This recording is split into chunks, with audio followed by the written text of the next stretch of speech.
What's going on, fellow A-plussers? It is I, your Morphinominal host, as always, Adam Perez, back once again with a brand new episode of A-plus Morphinominal, your weekly stop for your Power Rangers, Super Sentai, Kamen Rider, Ultraman news and reviews right here over on our main YouTube page, A-plus Morphinominal. Going live for you guys today, also over on our Facebook page, as well as Twitch for you guys today. So thank you very much. Happy Saturday afternoon, everybody. I hope everybody's enjoying their weekend perfectly well. Kicking it off right with us as it is, in fact, noon here in good old Fort Worth, Texas. The weather's looking pretty good today, man. Weather's looking pretty good today. We'll probably go for maybe 2-3 hours. We'll certainly see how long today's show certainly is. And then afterwards, I'm headed out to an art festival. I think I'm going to go ahead and enjoy some time outside, enjoy this beautiful weather. The sun is out, not as breezy as it certainly has been. I kind of wish it was a little bit breezier today to kind of cool us off a little bit, but should be a good time, man. Should be a very good day hanging out with the family later on this afternoon. Hanging out here in Fort Worth, getting to be a little bit more social again. So fantastic times. And hopefully at this art festival, they got some good food, man. I'm not only am I starving, but I love going to like festivals, carnivals, and things like that, just to try out some of their food that they have, especially some of the surrounding areas and stuff. Oh yeah. So it should be a really, really good day. But hopefully you guys have your weekend planned out for you. Tomorrow, I think we're going to be having a live episode of A Plus Hero Reports. If you have not checked us out on that YouTube channel, there is a link in the description box below. We also have a Discord forum community if you want to go ahead and communicate with us outside of our YouTube page. The Discord is a fantastic place to go ahead and talk about other topics as well, if you certainly would like to. And it also helps you be updated to our channel updates along with our community tab here. So definitely go ahead and subscribe if you haven't done so yet.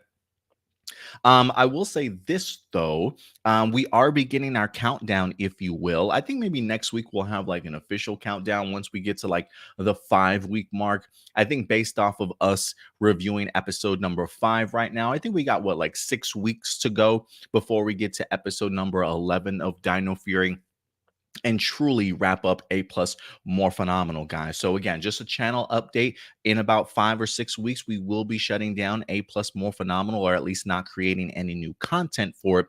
We will be taking our Power Ranger talk and discussions over to A Plus Hero Report, our other YouTube channel, in order for us to slim our content creation down, if you will, and focus on just one pure channel. So if you do want to go ahead and continue to follow us for our Power Ranger news and thoughts and theories and speculations and things like that, again, within about 6 weeks or so after we're done with our Dino Fury reviews, definitely go ahead and check us out over on A Plus Hero Report, guys. But should be a big week today. We got a couple of things for you. No tokusatsu news, believe it or not. I didn't really see any big topics that were certainly out on Toku Nation or Tokusatsu Network. So it's going to be all Power Rangers along with your guys' live viewer questions. So we're going to be getting into episode number 5 of season 2 of Dino Fury.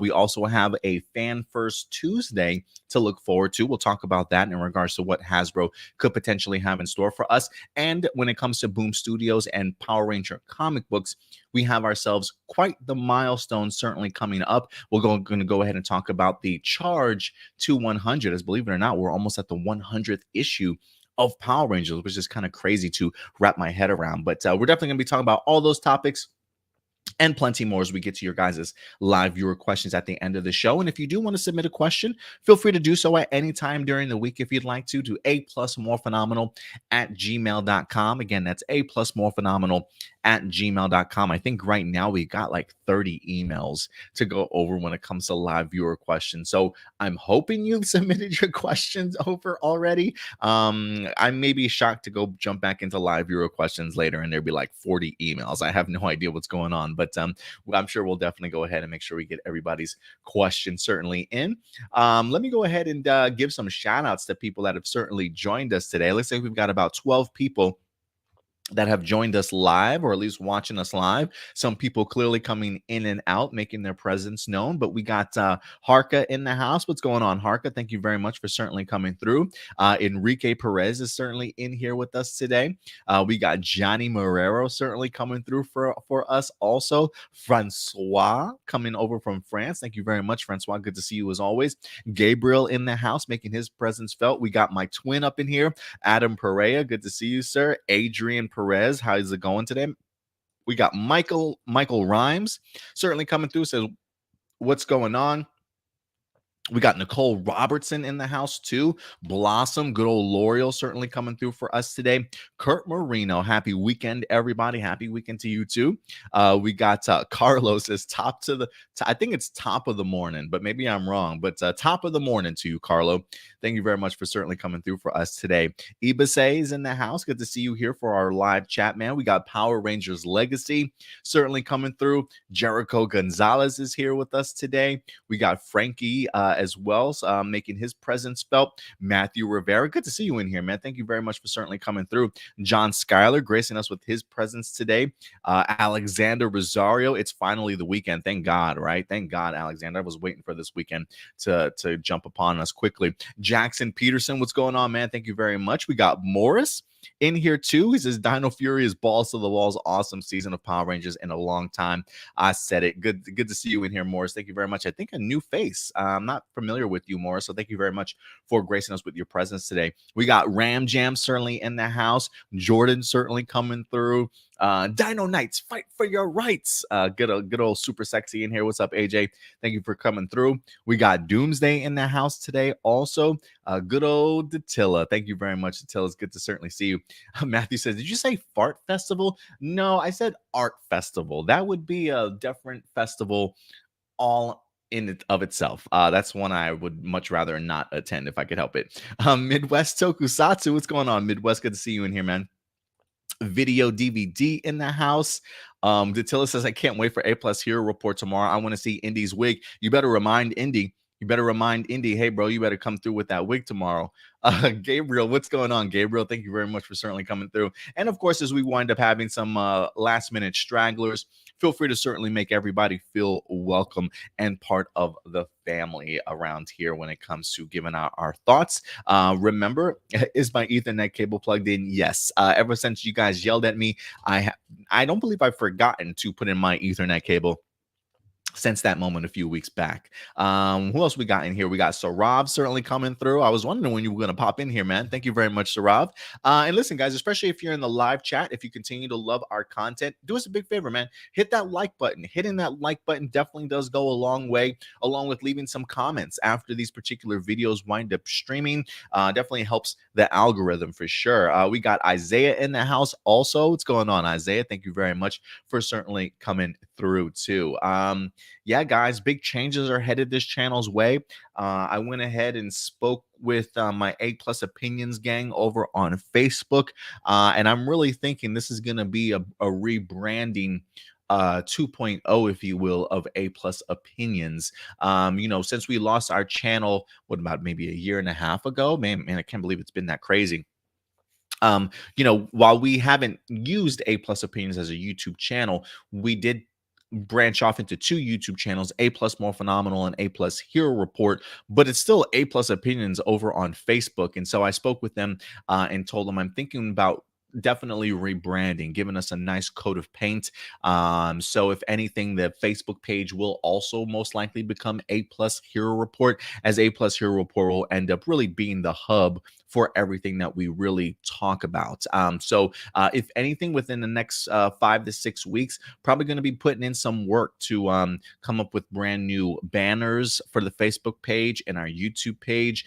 Maybe see if I can find somebody to do maybe even a new logo, rebranding, if you will, maybe a new intro. Maybe I can get Indy to work on some music, or find a musician that can go ahead and maybe put some great music together for us. So I definitely want to go ahead and refocus my attention to A Plus Hero Report, but I have let everybody on the team know, and everybody for the most part is raring to go and certainly ready to go. A lot of great opportunity here to do certainly something new. And honestly, look, if you guys have experience, whether that be on YouTube, content creation, whether that be video graphics, if you guys do intros, if you do logo designs, we are always looking to expand our ranks over at A Plus Hero Report. Whether or not you want to just work on the Facebook page and post news on a daily basis, whether or not you want to do things in the audio realm only, maybe you feel comfortable being in front of the camera and audio, and want to be a part of A Plus Hero Report, whether that be doing reviews on a weekly basis, video game chatter, whatever the case may be. If you've got some experience, if you're feeling pretty confident, if you want to help our channel continue to grow and be a part of a growing channel of A Plus Hero Report, go ahead and always shoot me over an email if you want. We'll go ahead and certainly talk behind the scenes and see how we can go ahead and get you involved. So yeah, we're definitely, especially with us rebranding, reorganizing, trying to put some more energy into our channel here this summer. We are certainly looking to expand our ranks and certainly bring in some fresh faces and some people that are definitely familiar and quite capable of doing some content creation on YouTube, or again, even on Facebook. So if anybody's interested, go ahead and certainly hit me an email whenever you get the chance. But with that out of the way, guys, I've got my coffee around here. Listen, I don't know if you are in the Fort Worth area. I've never heard of this coffee shop until my girlfriend introduced me to it. Summer Moon here in Fort Worth. I don't know if they're even like in the Dallas area or even the Denton area. Even though this is like a big DFW metroplex area. It says wood-fired coffee. I love this, man. If I'm not making coffee at home, I'm sipping on some Summer Moon, trying to help out other local um coffee shops. I don't remember the last time that I've actually had Starbucks, to be completely honest with you. This Summer Moon has kind of taken over my life, so it's giving me the energy that I need for today's show. So with that out of the way, let's go ahead and dive into Dino Fury, episode number 5 of the second season. Stitched Up, if I'm not mistaken, is the episode here this week. And one that I thoroughly enjoyed once again, man. I mean, I'm not going to say this episode blew me away, but these episodes are always so fun. Always something very enjoyable to certainly find and pick out of these episodes. That I'm always really fascinated to dive into with you guys. There are a couple things that have really jumped out at me when it comes to episode number 5. Izzy and Fern, Izzy's parents, specifically her mom, and the Void Knight stuff continues to impress me here. So let's talk about the Void Knight stuff real quick. Let's just get that out of the way, because Santora is in fact awakened now. I mean, she's having full-blown conversations with Void Knight in here, aka Tarek. Void Knight makes a mention of the idea that he already has a ship ready to go ahead and certainly leave Earth. In this week's episode, he winds up creating a monster that can eat trash and recycle it into parts that Void Knight needs in order to go ahead and create a Zord jammer, which I'm assuming he will eventually use to hopefully maybe try and get off of the planet. But he does in fact inform Santora that, hey babe, we're still on Earth. I'm working hard to kind of get us out of here, if you will, right? And so we very much see that Void Knight has a mentality of wanting to leave. But good old Santora, she clearly looks like she's having some other plans. Looks like she's been sleeping this entire time and is not really fond of maybe everything that Tarek has planned already. I mean, she gets the opportunity to spy on him a little bit in here, check out the numbskulls that are working for him, and Slather and Mucus. Probably can't be that impressive to Santora at the end of the day. So I feel like very much she's certainly downing him.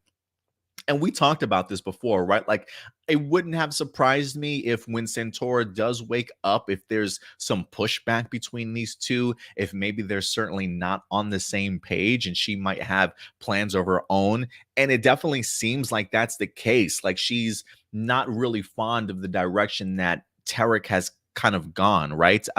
It sounds very much like she's on the idea of wanting to get revenge for what the humans have done. There's a line in here where she says to Tarek, "Have you forgotten what the humans took from us?" But Tarek simply just got his love back, and all that's important to him is leaving, whereas she wants some level of revenge on the humans. So, based off of what I'm hearing right now, again, the garb that they're wearing, it feels very militaristic to me. He has a ship. He wants to get off Earth. It feels like he's not from Earth. I am curious, like, is he Ravkonian? And if he is Ravkonian, what does Earth even have to do with how they got there? Is the question that I have right now. The fact that Santora wants to exact revenge on humans, well, she says humans, I'm assuming when she says humans, she means the people of Earth. So I am kind of curious if something did Earth or the humans do something that wrecked either the home planet for Void Knight, or maybe it was Ravkan. I am kind of curious if Earth had anything else to do with what's happened with Ravkan. I have no idea, but it definitely feels as though I was certainly under the belief in season one that maybe Void Knight was somebody here on Earth that wind up finding the armor. I'm very much not under that impression anymore. I am under the impression that they were from another planet. Something happened, and they're stuck here. And they have a ship, and they're just simply trying to get off the planet. Now that Santora is back and more capable for doing things for herself here. So I am kind of curious as to see this story play itself out a little bit more. I am really fascinated by the history of Void Knight and Centaur in here. I haven't quite put all the pieces together as of yet, but I feel like I definitely did call at least Santora having some pushback when it comes to Tarek, but I'm really fascinated when it comes to this particular storyline. And I definitely expect Santora to continue to use her leverage as this season definitely progresses, whether that be for the entirety of this second season or maybe for this first part. For this first part, we'll definitely see. But I'm loving what we're getting so far when it comes to Void Knight and Santora. But what do you guys think? I am kind of curious to know some of your guys' theories in regards to their story, because again, they are emphasizing that they have a ship, that they want to leave Earth, and that Santora wants to exact revenge on humans for what they certainly did to them. And Tarek's like, look, I've had enough of this. I love you. I just want to get the F out of here, sort of thing. So I am curious to see where that leads. Quick honorable mention in here. Kung Fugitive. The Kung Fugitive series. I love that it gets brought up in this episode for sure. It's a great reference to Steel Silva, who we remember Steel over from Beast Morphers. So I thought that was a great nod to Beast Morphers also. And I guess I didn't realize how big that show certainly became. Kung Fugitive. I think they reference it quite a few times, right? In the beginning with Fern and Izzy. And then even over at Buzz Blast, I think Izzy makes a joke in regards to Amelia's mystery buzz, saying like, hey, if you add some martial arts in there, it might just become the next Kung Fugitive. No spoilers, please. It gets to show you how big that show is. Is Kung Fugitive as big as Game of Thrones back in the day? I am kind of curious. And just even get an opportunity to see somebody like Javi come up and start like spilling the beans and stuff, and poor Amelia be like, I said no spoilers. Trust me, Amelia. I know the feeling every time I'm on Twitter trying to duck and dodge spoilers when it comes to Dino Fury. So I definitely get what you're saying there. But yeah, Kung Fugitive, man, is pretty big. So I love the connection to Beast Morphers there. But I gotta say, one of the things that I continue to love in here is the ever-growing relationship between Fern along with Izzy. I really do love the fact that they're giving time for their relationship to really breathe. It's not a one-off like it's been in past seasons of Power Rangers, where it's like, hey, this Ranger kind of likes this person as a side character, and they've got one episode together where they like each other, and we barely see them interact for the remainder of the season. Whereas this, Simon Bennett and the writers really want to go ahead and establish the relationship between Fern and Izzy. And I really continue to think that they do a fantastic job, whether it be like little flirtatious signs here, a little holding of hands, the little innocent kisses on the cheek. But I think also paying attention to these characters that are already going to get some pushback from the general audiences. I love that Simon Bennett and the writers are just showcasing the idea that their relationships is really no different than any relationship that we have, right? The only difference is the fact that they're loving somebody that is very much the same sex as them, but they're still expressing the ideals of love and what love truly should encompass. And I think they're really doing it in such a safe and well educated manner that it just really sits extremely well with me. And I continue to love the fact that they don't focus on the negative aspect of things, right? I do think that sometimes there's like this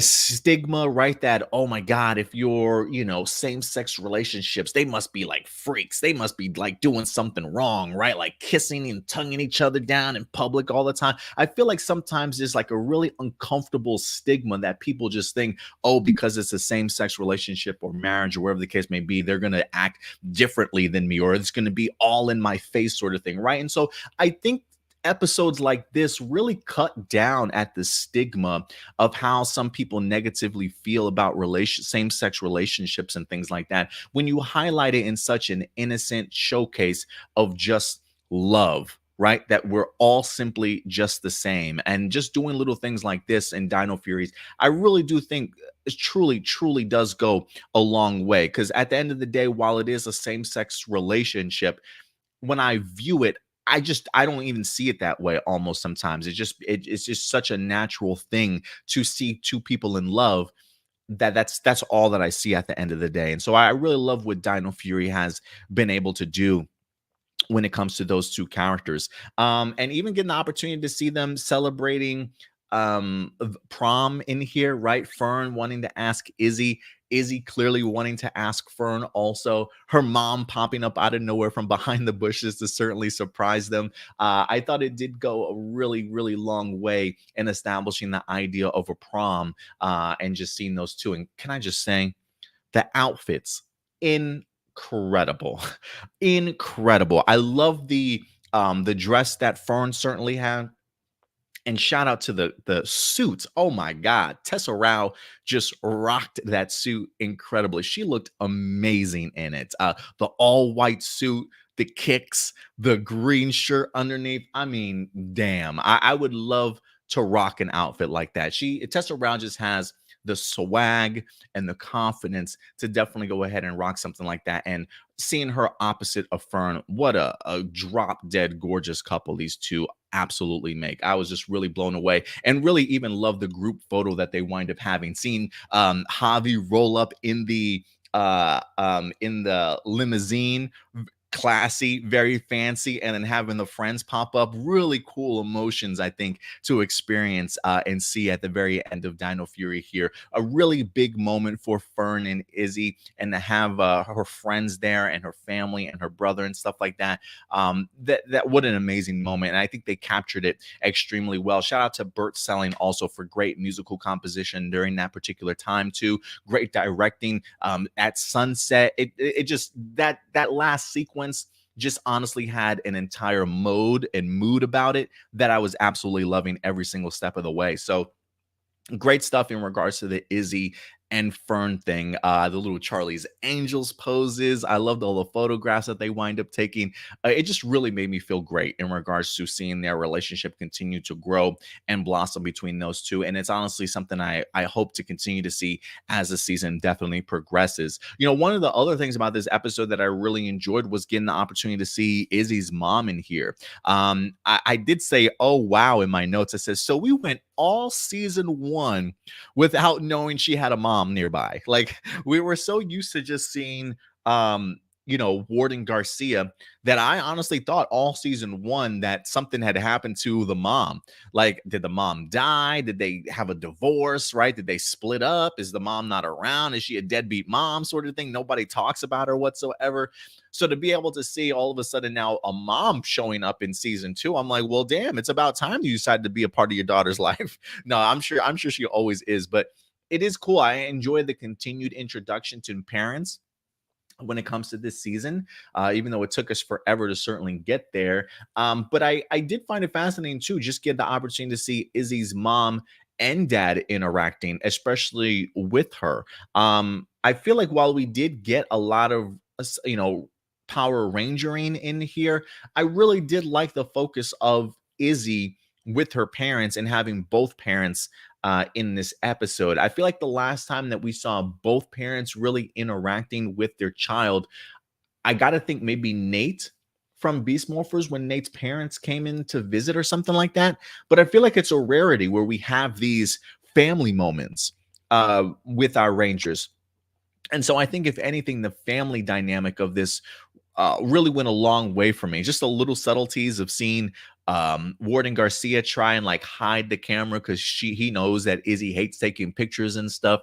The mom talking to her husband like, babe, what are you doing right now? Like, come on, this is Izzy's moment, right? Like, let's just kind of enjoy this. But I thought it was just a really great sentimental family moment that I really enjoyed between those two. And honestly, getting to see the relationship between Izzy and her mom, I think is hella important in here because it does give us some insight in regards to what Izzy's like childhood was like growing up, right? The idea of trying to find herself, trying to figure out who she is as a person, what she likes in regards to representing her personality, right? The fact that she mentions her mom being a designer, a clothes designer, and stuff like that, creating dresses and really girly outfits and things like that for her, something that Izzy growing up as a kid just didn't feel very comfortable in, right? Emphasizing the idea once again in this episode that she's not a fan of dresses. She's got her own style, she's got her own mentality. She certainly knows what she likes. She's her own person, and she's confident in that. And so to be able to see maybe some of the struggles of what it was like trying to find yourself,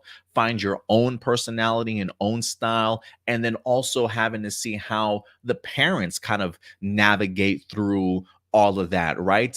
Seeing the mom be very much understanding, even though in this episode the tux and the dress do get swapped. We clearly know the mom never intended to give the dress to Izzy, but being able to see that her mom comes up and is like, look, while it was definitely a tough navigation for me early on, I eventually did learn what it is that you like, right? And what is your style and what you're comfortable. And to be able to see the mom make the changes in her own understanding about her child and what her child likes, I think that really does go kind of very much a long way. And I think for me, now that I am you know, a father, my first time being a dad, it is one of those things. I am always fascinated what my son's personality is going to be like as he gets older, right? Like, am I going to be aware of the changes that he's going through, the mental changes, right? As he personally tries to find himself and who he wants to be as he gets older?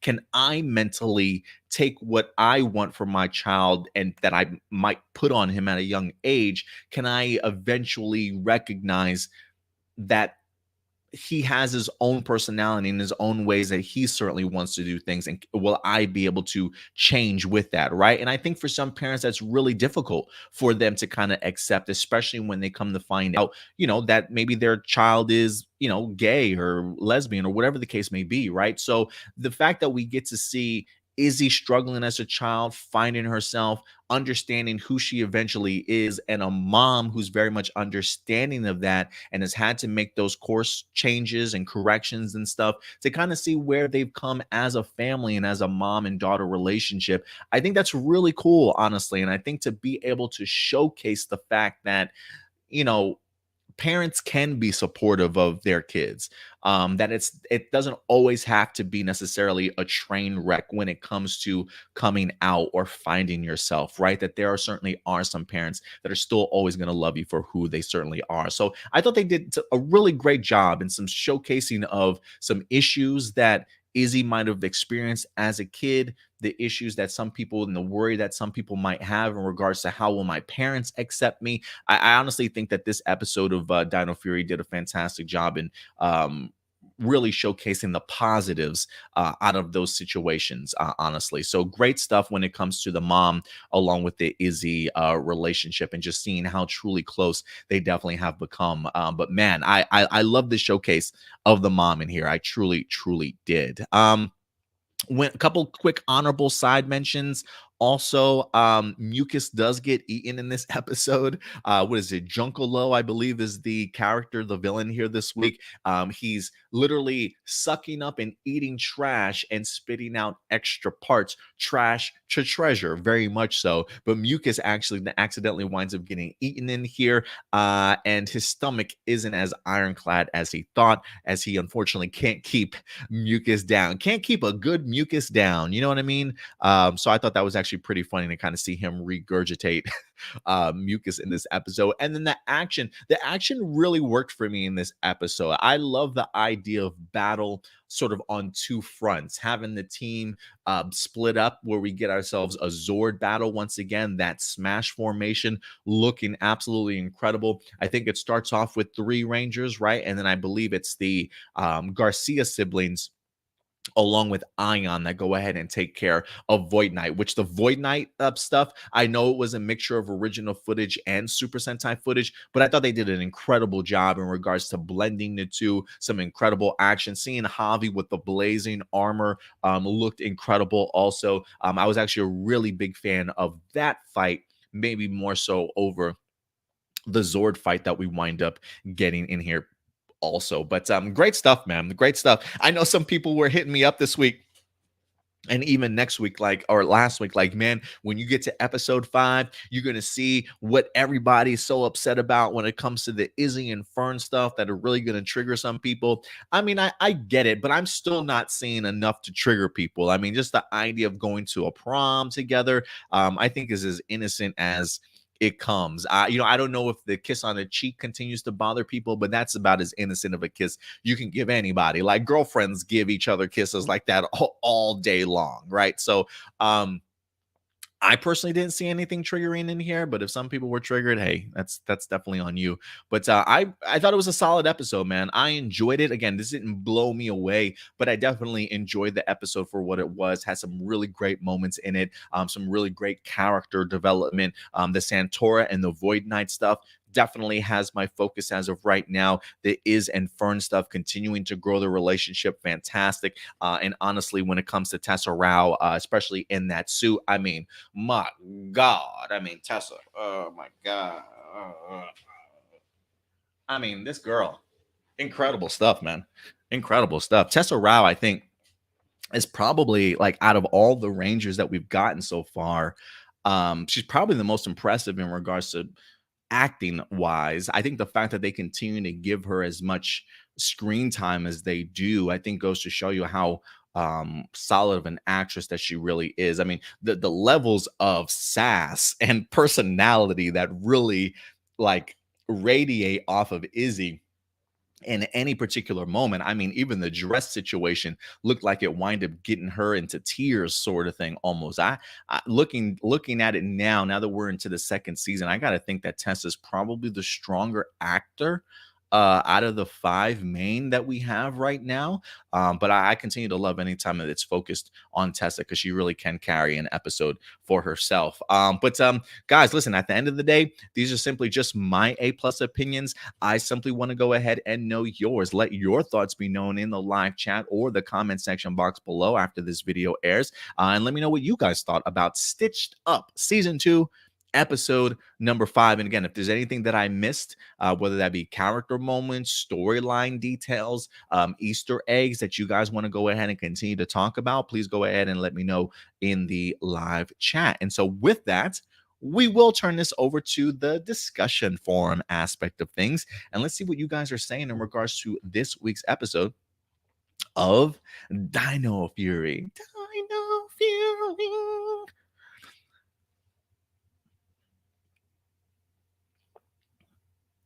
Nicole, what's up, Nicole?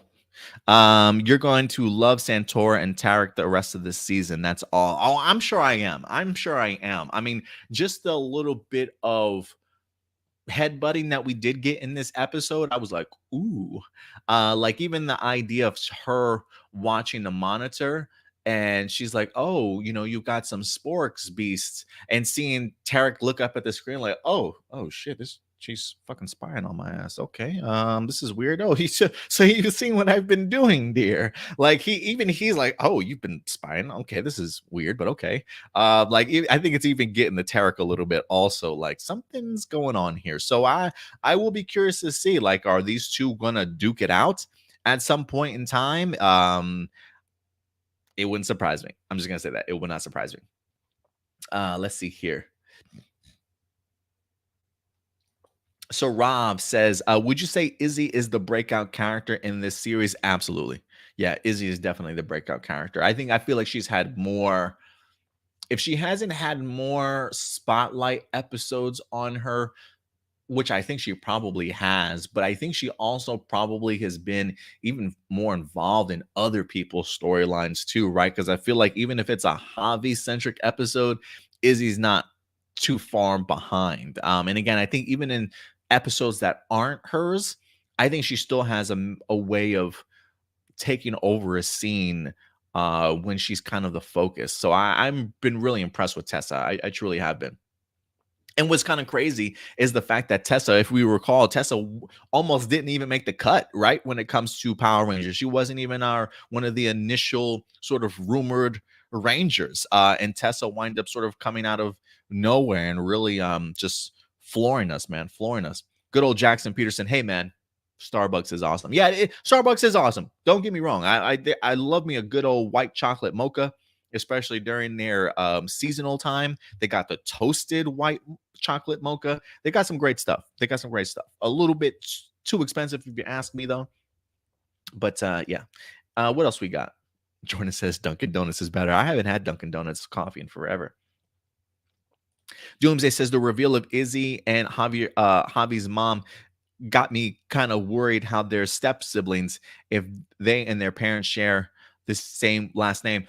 Well, I'm assuming they probably just got married and that's why they share the same last name now. If anything, maybe the father adopted one or the other. I can't remember. Maybe they'll explain it even further. Who certainly knows? But I'm just glad her mom popped up again. I didn't even know the mom was involved in their life, and we went through an entirety of season one. I am curious as to why why we weren't introduced to her any sooner than what we were. But I still hope that they focus on the Javi situation with Warden Garcia. He seems like he's a pretty cool dad, right? Well, I don't want to say he seems like he's a pretty cool dad, but when it comes to Izzy, at least anything Izzy tends to do, he seems like he's like the best supportive dad in the world.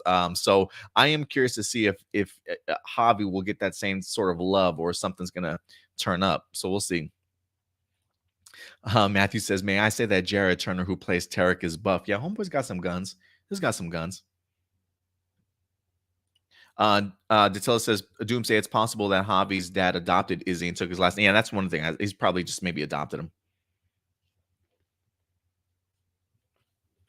Like, for instance, like my last name is Perez, right? Like I have a stepdad. My dad passed away when I was young, like 5 years old, 5 or 6 years old. So I kept my dad's last name, Perez.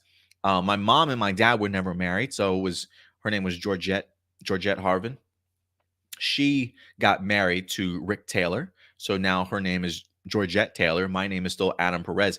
He had at one point in time, when I was in high school, I believe, maybe a little bit younger, had offered to adopt me, and I would have eventually have taken his last name. So if anything, I would assume somebody's been adopted by somebody in that family. Video DVD says it was an interesting episode. I wonder if Void Knight and Centaur are humans or aliens, and how do they know about the sporks? I can't wait to see Void Knight using his new Zord jammer. I am under the impression that they're aliens. Centaur, especially with just her look, if that's not an alien, I don't know what the fuck is, unless she's been experimented on. And I think the fact that he has the military garb also, or at least like the trench coat with the medals, and I think she even has a trench coat or some sort of medals on her too. I am under the impression that they are military from maybe another planet. They said something about wanting to take revenge on the humans. Do you remember what the humans did to us or something like that? I'm assuming if they're humans, they're referencing Earth. So I am kind of curious as to, and they're stranded there. So I'm assuming whatever humans or earthlings did messed up maybe wherever Tarek and them are from, and they've gotten stranded on Earth, and she's been in a coma or whatever the case this entire time, and they're trying to now get off the planet, or Void Knight is at least trying to revive her and get off. So I don't know what that means. I really don't know how that's. I'm hoping that it gets explained a little bit further. Adrian says, I adore that Tarek never wanted to hurt anyone, just wanted Santora to return to him so they can go home. That's a great point, Adrian. Again, I think this is it's the idea that Void Knight is just simply fighting for love, not for any levels of revenge or to hurt anybody. And I think again, this is one of those situations where it's like Void Knight, if you or if the Rangers just asked each other, what are you fighting for? Right? What are you attempting to do, Void Knight? And he explains it. I think maybe the Power Rangers treat him differently or react to him differently or realize, hey, maybe we shouldn't be fighting this guy. Maybe we should actually be helping him, sort of thing. And so I do wonder if that's a situation that will pop itself up. Um, Again, I haven't watched the remainder of season 2, but I got to think if the Power Rangers and Void Knight ever literally just talk about what it is that he's been trying to do. Hey, I'm not here trying to harm anybody. I'm just trying to stop you Rangers from stopping me from getting out of here with the love of my life. I think maybe the Rangers be like, "Oh, okay. All right. Well, yeah, we'll help you. We'll help you. I don't see anything wrong with that." But we'll see. We'll see.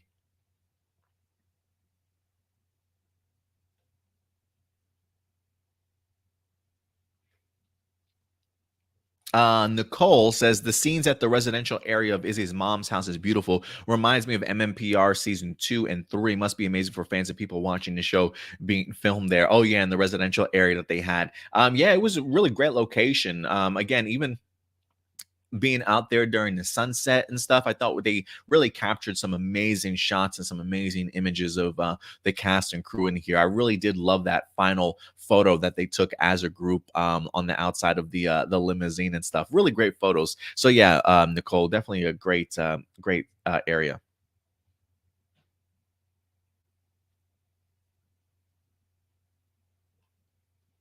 Datilla says I adored the scene with Izzy and her mom. Yeah, me too. I was really a big fan of it, honestly. Super Sexy says, sorry, Adam. Izzy's prom outfit looked similar to Alex in Supergirl. I mean, it certainly might have looked similar to Alex's, but honestly, I think the idea of a female in a suit is just incredible. I really do. I think they look fantastic. If you can pull it off, do it for sure. I think it's a great look. I really do think it's a great look. Adrian says Simon, as always, was right about giving us first in Dino Fury. Yeah, he definitely was not joking there. Super Sexy says Nate's parents sucked ass and they were awful deadbeats. Didn't they leave him also at the end of that episode too? Oh, we're gonna go back onto our traveling. I think you're old enough to take care of yourself, Nate. Bye. I don't think that's how it went, but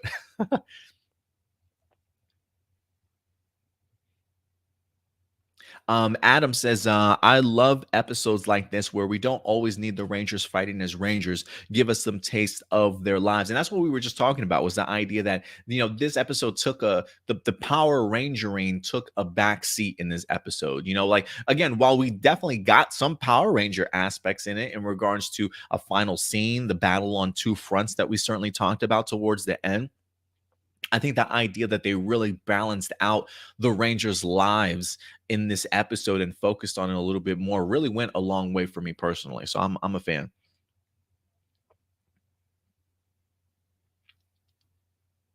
Datilla says this was a great episode. My favorite episode from this season so far. I'm glad that you loved it, Datilla. I was really enjoyable for me. I'm a big fan. So Rob says the subtext was also something to consider. Having said that, it was a great one. I'm afraid Fern is still being underused though. Um, I think she's being used okay, at least for me personally. While I understand that she is a supporting character, I think they've done a pretty good job. I feel like um, Doctor uh, Arcana. I think they utilized her really well in regards to supporting characters. I think her and Fern, Dr. Arcana and Fern, I think they've handled relatively well. Um, we've definitely have gotten our fair share of Fern in the first season, and I have a feeling we're probably going to see a little bit more of her even in the second season too. So I think they've handled her pretty well. And the only reason why I say that is because there are plenty of other Power Rangers seasons where I've seen supporting characters come and go, like one or two episodes in entirety of both seasons, and them never really focused or utilized again. So I definitely do think that they've been utilizing them pretty well, but that's just me. What's up, Mikey? Saying Team Izzy. Yeah, good old Team Izzy, man. She floored me again this week. JB Cyberspace. What's up, JB? Good to see you in here, man. Thank you very much for coming through. Jordan says, I love Hobby continues with the one-liners. He eats more than anyone. That got me, especially because the episode before he was eating nothing but junk. Yeah, absolutely. And I also did love the fact that Ion continues his celebration of Earth snacks in this episode towards the end. Like, little homeboy literally comes out of the limo with like a skewer of marshmallows and stuff. I'm like, what is this dude doing? Yeah, Ion's and celebrating that good Earth snack life right now. But you're right, Hobby with the one-liners, man. Alexander, he says, I've seen all the episodes of the first half of season 2, and Zato, Hobby, and Izzy are the most amazing when it comes to acting, specifically Zato. Yeah, good old Russell Curry is pretty qualified too. Just looking at some of um his real work and stuff over on his website, and some of the stuff that he's done. Tessa for me is definitely the number one in regards to probably best actor. Number two is probably going to be up there between Amelia and Zato. So either Hunter or Russell. But I'm glad that you like all three of those, Alexander. What's up, Game Force? Thank you very much, Gamers Force, for certainly coming through. Mikey, he says Simon is doing something Power Rangers they were afraid to do in the past, like Izzy. Yeah, absolutely. You know, one of the things that we talked about here in one of our articles, maybe like 3-4 weeks ago. A shout out to Den of Geek, because I think Den of Geek is the one that had the article up there of really how long it took us to get to this moment for the Izzy character. The idea of it always not being the right time, or hidden away and never um outwardly addressed, right?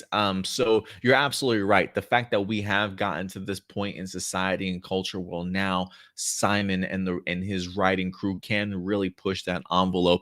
Some of that's probably thanks to Hasbro for being open-minded in that regards, also to finally bring true inclusivity and diversity even further when it comes to Power Rangers. So yeah, definitely a long time coming, to say the least. um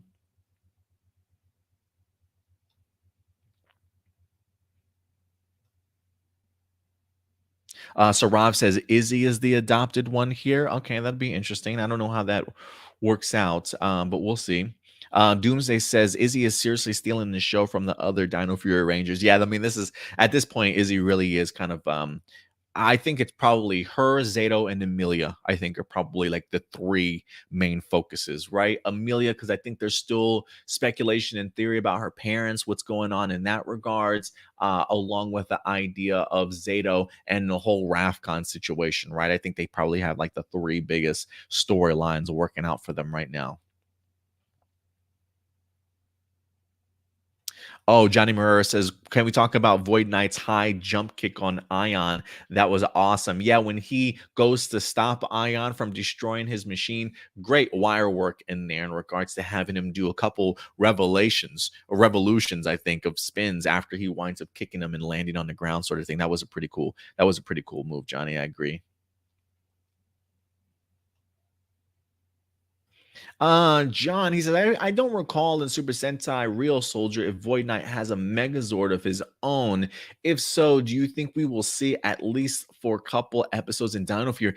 I can't remember if he does also. There is a scene, I think, from the Real Soldier's like cockpit, because the Real Soldier cockpit was like a house of mirrors, it feels like. And I feel like I've seen Void Knight in that setting before. So something tells me that he does have a Zord.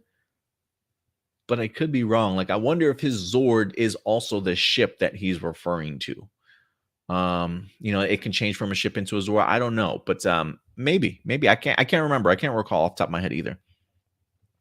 Byron says, "Do you think Amelia is from Rafcon?" Somebody did send us a theory as of last week that she might be half human, half Rafconian. I am curious how that would work. Somebody pointed out, I can't remember who it was. Somebody pointed out the idea that Amelia might have been the only person that enjoyed the Flargon cake.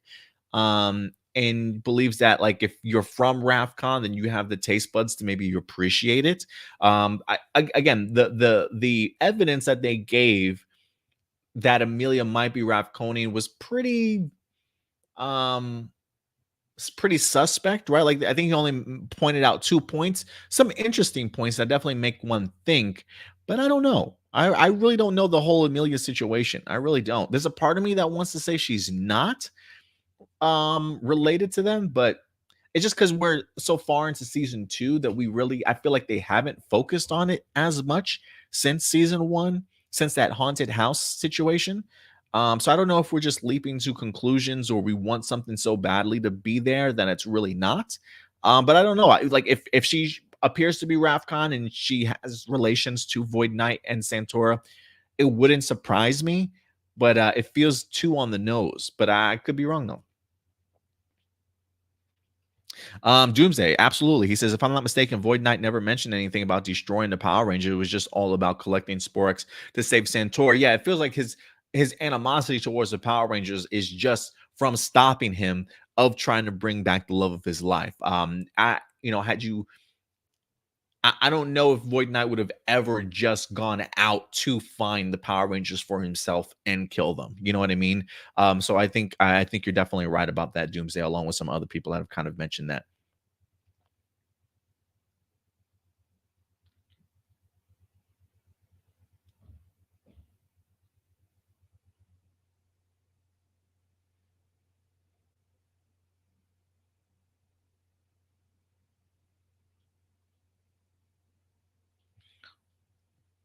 I see a lot of people hinting at something really big coming towards the end of this first half. So I'll definitely keep my eyes open for sure.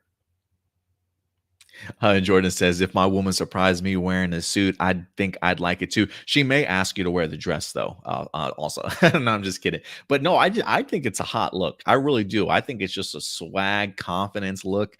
If you can, if a female can pull off rocking a suit and tie, please do, man. Please do. I think it's an incredible look. Super Sexy says, if you could, how do you think Warden discovers the Ranger's identity, just like Dr. Akana? I still love the reference of Japan when Dr. Akana went there in episode 1 of season 2. How does Warden discover the Ranger's identities? Probably the same way they always do, maybe in the middle of a battle and they don't know that they're around, but Warden Garcia's looking from the bushes outside of the park or something and he sees his kids. I don't really know. I hope it's unique and different though. Datilla says, I wonder what the humans took from Santora that makes her want revenge. I would assume it's her child. Ooh, Datilla. But if it's her child, I would think that Void Knight would probably be searching for her too, right? Like, if Void Knight knew that he had a daughter and they took a child from Santor, his love, I got to think that Void Knight would turn heaven and earth to try and find his daughter. And I haven't heard anything about that, but damn, that would be terrible in a good way, but like, wow.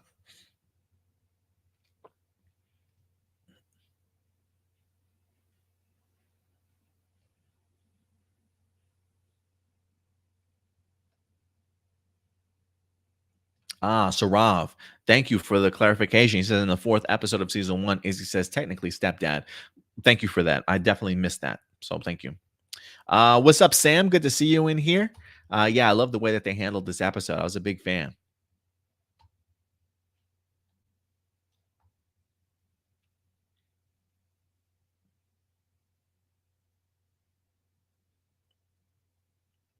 Morris says, "May I say that I love how much Sentai footage uses in season two. I'm glad you're enjoying it, Maurice. I'm really glad that you're enjoying it. I think they could probably get away with using less. I feel like they have used less, but when it pops up, I feel like they're at least using it pretty well in regards to blending original footage and Super Sentai footage."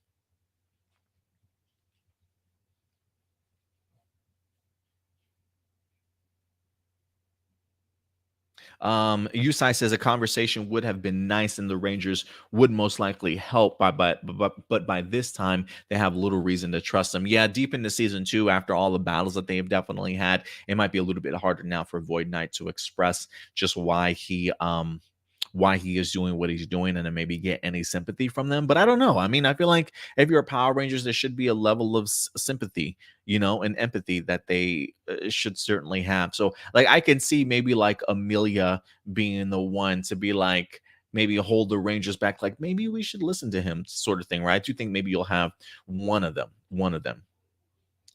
Oh, Morris says, "Excuse my English, but I meant how less Sentai footage was used in season two." Yeah, they definitely are going the route of as much original footage as they possibly can. I definitely agree with you there, Morris.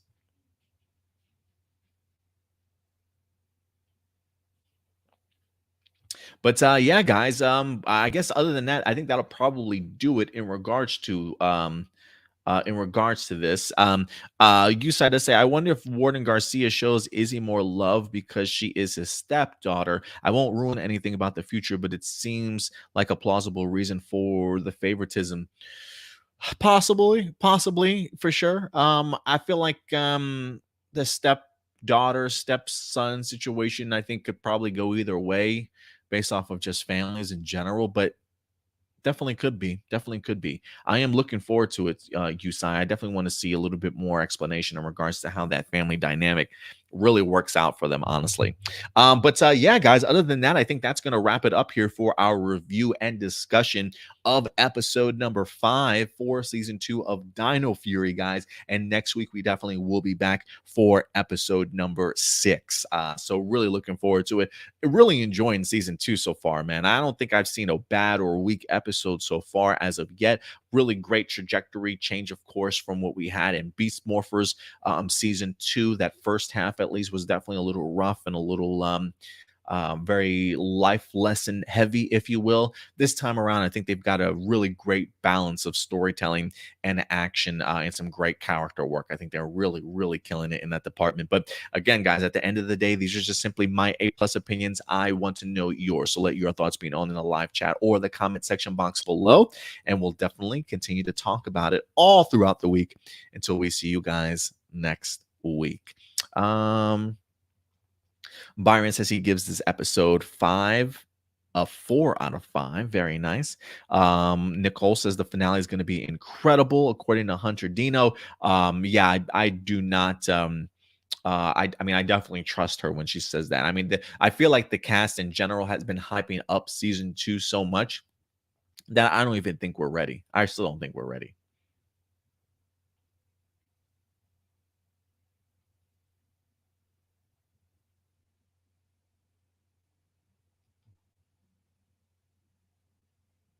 All right, guys. And with that out of the way, I am going to take a sip of this coffee once again. I do wish I had like a little mini microwave right next to me so I can heat up my coffee again. Let me see how many emails we've got so far. 32 emails so far, man. We're just gaining emails for live viewer questions. All right. Um, Byron says, hopefully we get a Santora versus Amelia in a fight in the near future. Yeah, I definitely would love to see that. And I'm ready to see her Madame Noir form. I would assume, if anything, episode 6, maybe she pops up in that form. But we'll see what happens. All right, guys. With that out of the way, we will move on to our next topic here. We are going to stay in the realm of Power Ranger for you guys, as Hasbro has something brewing, ladies and gentlemen. That's right. Something big is headed our way when it comes to Power Rangers. So much so that they decided to go ahead and combine Power Rangers with Transformers. I don't know if we've ever had a Fan First Tuesday. We're so used to having Fan First Fridays around here when it comes to Power Rangers, but Hasbro's switching it up for us, ladies and gentlemen. Starting this week, Hasbro Pulse will in fact be having a Fan First Tuesday. That's going to be April 12th, guys. So certainly go ahead and mark your calendars. Starting at 11 a.m. Eastern time, they are going to be talking Transformers. And then at 12 p.m. Eastern time, which I believe is 11 a.m. Central time here in Texas, will be the Power Rangers panel. So Hasbro definitely has some announcements that it's ready to go ahead and dish out. What those announcements are, though, is really the big question. I did want to go ahead and dive into this article real quick. This is just from Mega Power Brazil. They did go ahead and do a quick little write-up on the Fan First Tuesday that's happening. This is Power Rangers news event, takes place next Tuesday. It says, after 4 months without events, Power Rangers returns with news that Hasbro Pulse Fan First Tuesday. Unlike the traditional Fan First Fridays that takes place on Fridays, next Tuesday, which will in fact be the 12th of April, we will have an online event with news from Power Rangers and Transformers. The first part will broadcast Transformers, and the second, on the last block, will be Power Rangers. No additional information was revealed, but John Warden, designer of Power Ranger toys, commented on his social media that we will have great news. Now, look, I am somewhat looking forward to this.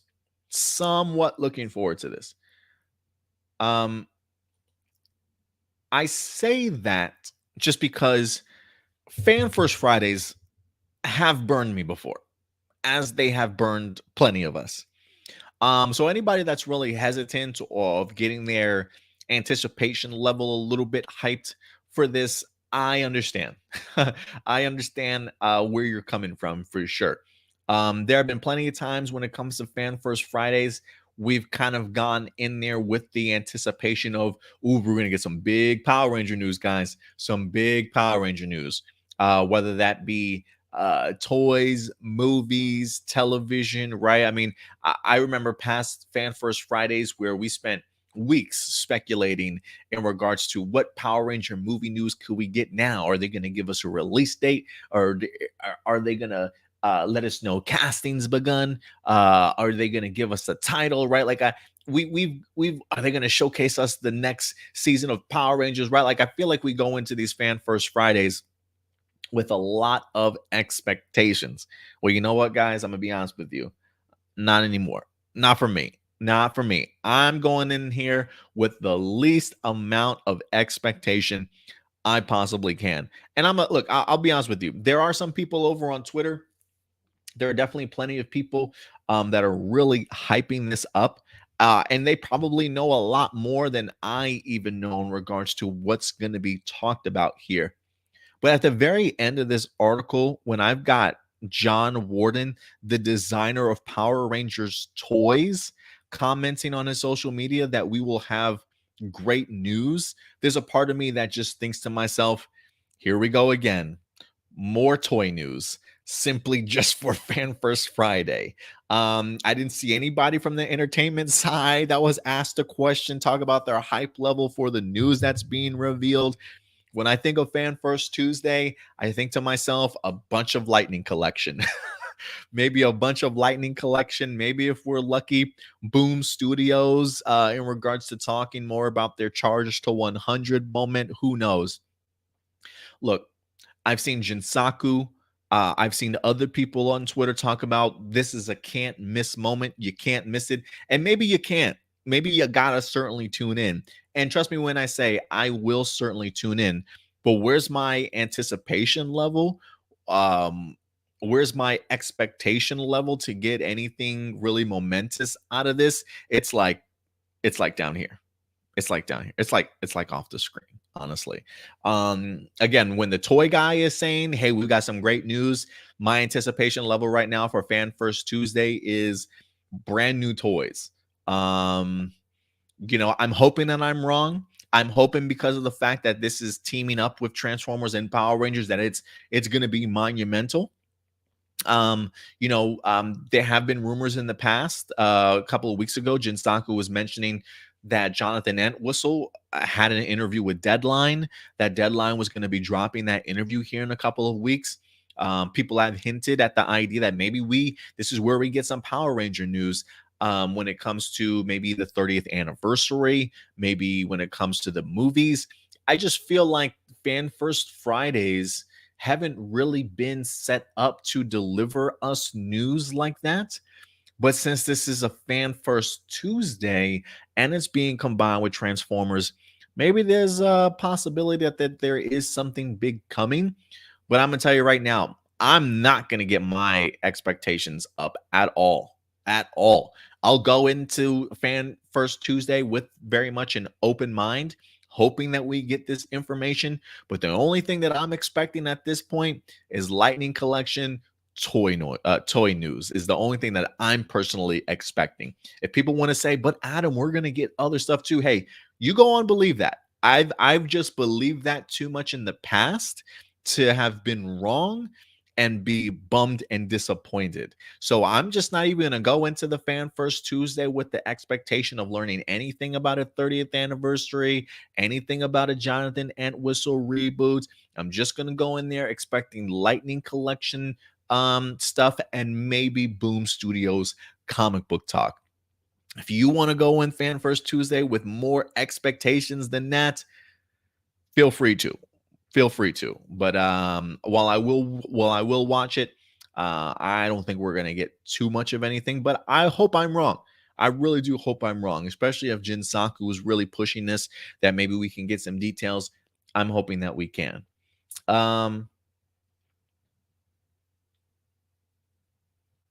Let's see. So, Gamers Force says, "Is Fan First Tuesday could be new Sentai adaptation for Power Rangers season 30 or not?" I'm not expecting it. I'm not expecting it. I'm not expecting a 30th Super Sentai adaptation. I do think that Hasbro is doing something original for the 30th. Could they use Sentai footage? Absolutely.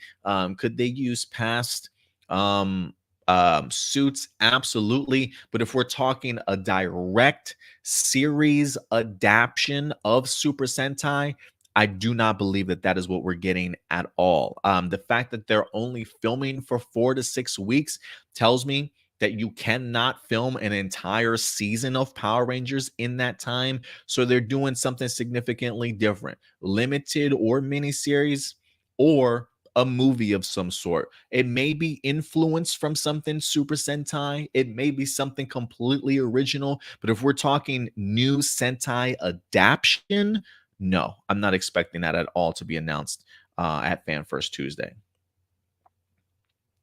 Enrique, is Fan First Tuesday will reveal more Power Ranger stuff, including the 30th anniversary, new Lightning collections, and new Boom comics. The last two, I believe, new Lightning collection, new Boom comics. I don't think again, this is just me. I could absolutely be wrong just because I've thought about this stuff before in the past. We've been wrong countless times when it comes to Fan First Fridays. I'm just at the point of not going into this with any expectation for anything television or entertainment related. But I really hope I'm fucking wrong because I want some information. I really do. But maybe that it is a revelation for what we could get at least for the 30th anniversary, in regards to what type of format they're looking at telling the story in.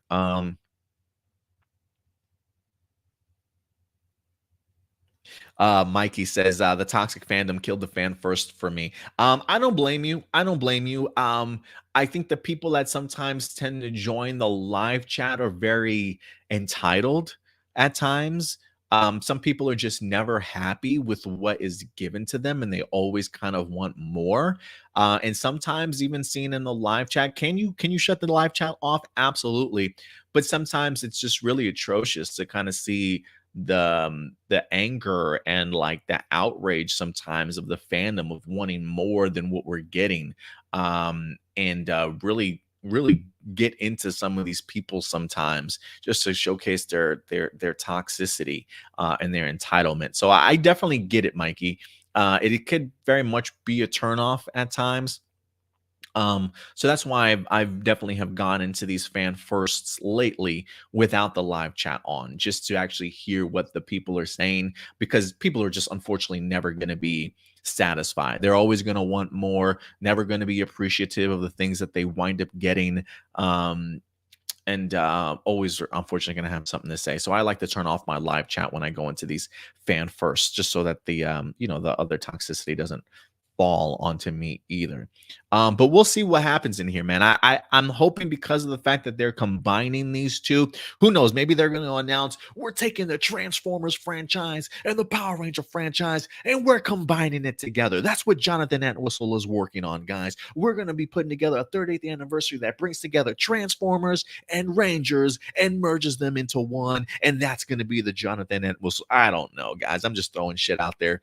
But it's just funny because I feel like people have been wanting to see like a crossover between Transformers and Power Rangers in live action in some way, shape, or form. So the fact that they're combining these two big, gigantic robots, if you will, I doubt that it's going to happen, but it feels like a nice mesh to certainly have a presentation certainly together. So I mean, look, if the Transformers is going, I will say this: if the Transformers Fan First Tuesday is going for an hour, I gotta think that the Power Ranger one will go for an hour also. Does that mean they're going to take up the entire hour to go ahead and talk Lightning Collection? That I don't know. Just thinking about it now, if the Power Ranger panel is an hour long, I could definitely see Lightning Collection and Boom Studio stuff, but is that long enough to tease us about a 30th anniversary or anything Jonathan Entwistle? I do think that's enough time, but it may be a tiny bit of information. But again, I'm not going in there with any expectations. I hope I'm wrong. I hope we get information. I'm really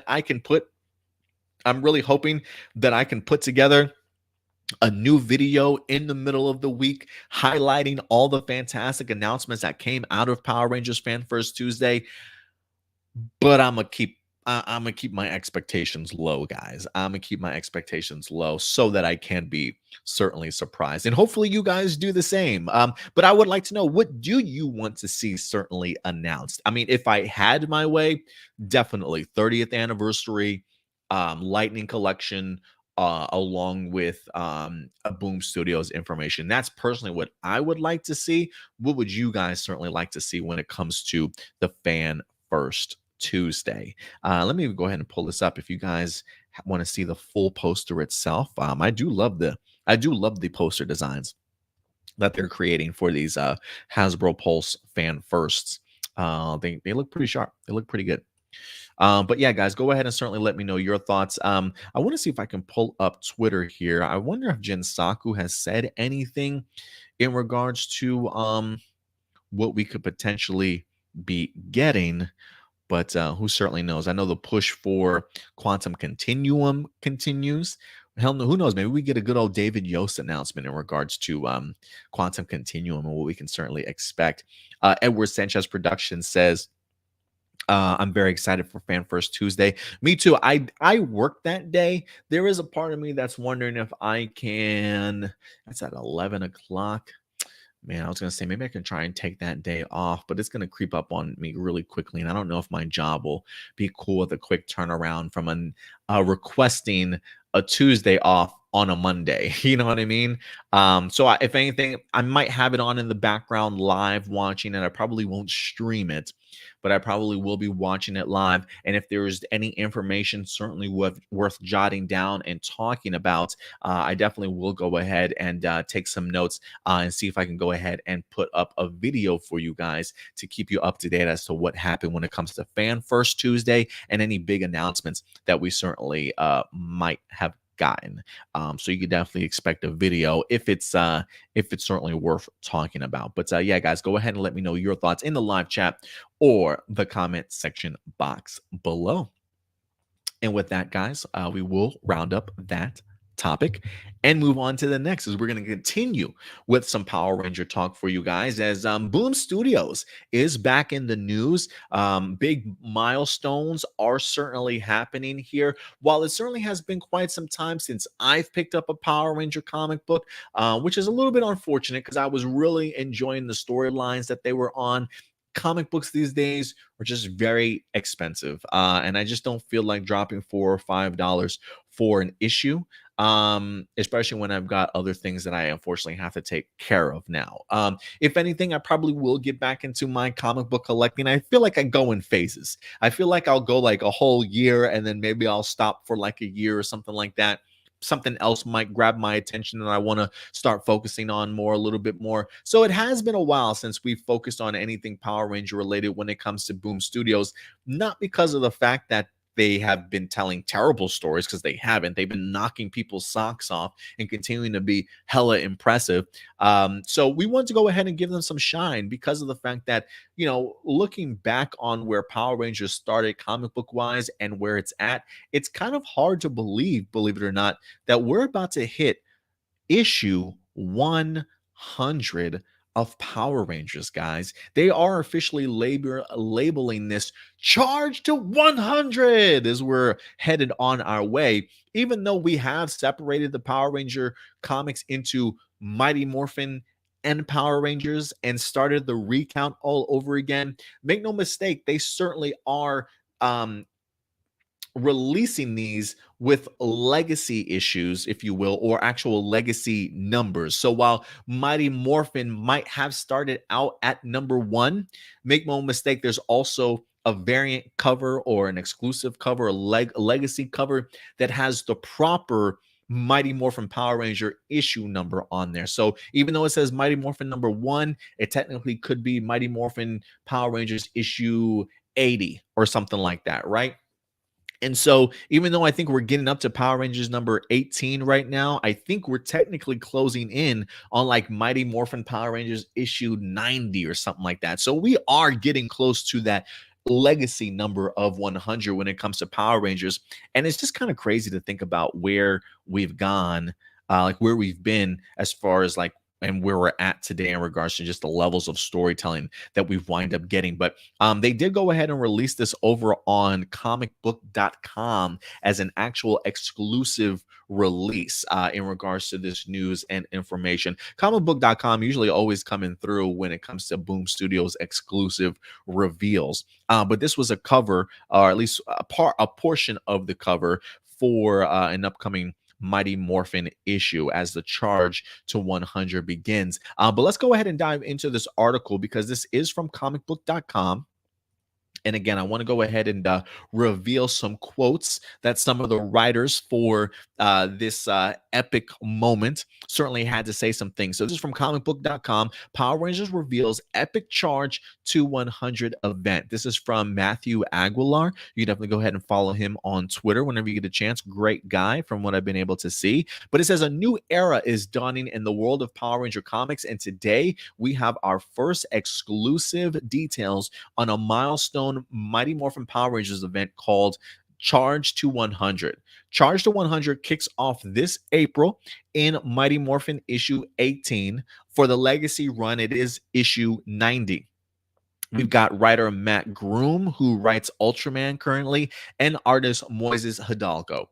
And then you've got Power Rangers issue number 18, which legacy-wise will be issue 91 from writer Ryan Parrott. It says the story will continue in both ongoing Power Rangers series until we reach the epic conclusion in a special issue 100 in September. And again, even though I personally have not collected Power Ranger comics in quite some time, a 100 issue, oh, you better damn well be sure I'm going to go ahead and get a physical copy for myself. I will be collecting that issue. I mean, that's just a monumental moment for Power Ranger comic books. I feel like comic books these days find it really hard to even make it to 100. So I think the idea that they've made it this far just goes to show you the levels of writing and care that they've had towards this franchise. A couple quotes here. Celebrate 100 Morphinominal issues. The epic Mighty Morphin Power Ranger comic event Charge to 100 will unfold in the upcoming issues of Mighty Morphin and Power Rangers. along with special one shots as the Power Rangers and Omega Rangers join forces with some familiar galactic faces to battle a terrifying new cosmic threat that's rising from the depths to threaten every living thing in existence. This is what Ryan Parrott says. Ryan says, when I came onto Mighty Morphin Power Rangers issue number 40, I had no idea that I would be lucky enough to helm the series for nearly 3 years and over 50 issues.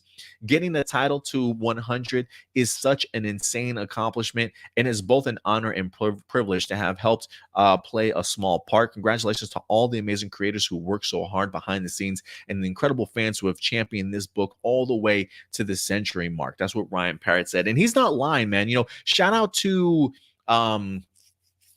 Kyle Higgins, shout out to Margaret Bennett, shout out to Ryan Parrott, shout out to Matt Broom, all these anybody else that I might have missed, all these fantastic writers that have started from Power Rangers from the beginning and gotten us to this particular point. I started jumping onto Power Rangers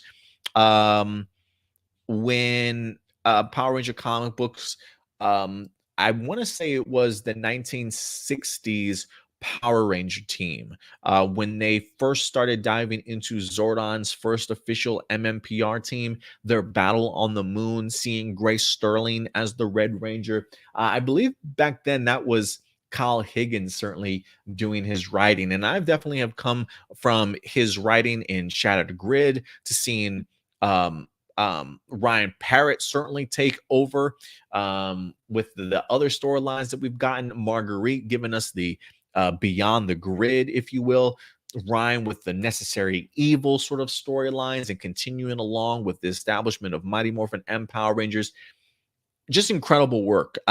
Some very talented writers that truly appreciate the Power Ranger legacy and not only the lore, but the fan base, and truly giving the fans not only what they want, but being very unique and taking chances and risks. And I think the work that they've showcased to us has only made the franchise stronger in my eyes, if you ask me. Has really helped Power Rangers stay in tune with the franchise and not completely disembark, because they have something really what's the word I'm looking for? Compelling when it comes to Power Rangers storytelling. Some of the most compelling Power Ranger stories that we've had in a very long time, until we've gotten up to like Beast Morphers and now Dino Fury, if you will. So it feels very much like Boom Studios has very much anchored Power Ranger for us over the years, and have done so incredibly well, because he's right, Ryan Parrott, when he says, you know, getting a title to 100 is such an insane accomplishment. And he's not kidding. In a day in a world where comic books tend to reboot itself all the time, like every year it feels like, to comic books not selling enough to get canceled within its first year or two. The idea of taking a Power Ranger comic book and getting it to 100 is monumental, man. Is monumental, I think, for any comic book. I remember when Spawn got its 100th comic book, or even Savage Dragon from Image Comics got its 100 comic book. It just goes to show you the level of consistency and the fact that people continue to come back to purchase your stuff on a monthly basis. It is no easy task, man. So I think the fact that of it at least getting to 100 just goes to show you, if anybody has doubted the storytelling of Power Rangers, just point to that number on the side of the issue and you tell me if Power Rangers has been dishing out the goodness. And I think it will certainly show you that it has. Who else have we got here? Matt Groom, the current writer of Mighty Morphin, says the Power Ranger franchise has a rich and storied legacy, and thanks to 6 years of work by a whole host of talented creatives, the same can now be said of the comics. It's an honor to continue their work as we charge towards this historic milestone, reflecting on how far we've come and setting the stage for a brand and bold new future.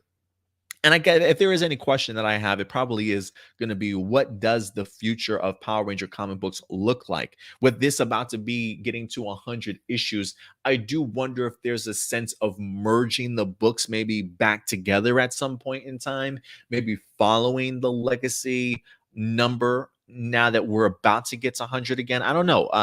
Or if we're going to get brand new creative teams in a brand new direction, who certainly knows. It's absolutely incredible to think that we'll reach 100 issues of our phenomenal Mighty Morphin Power Ranger comics in September.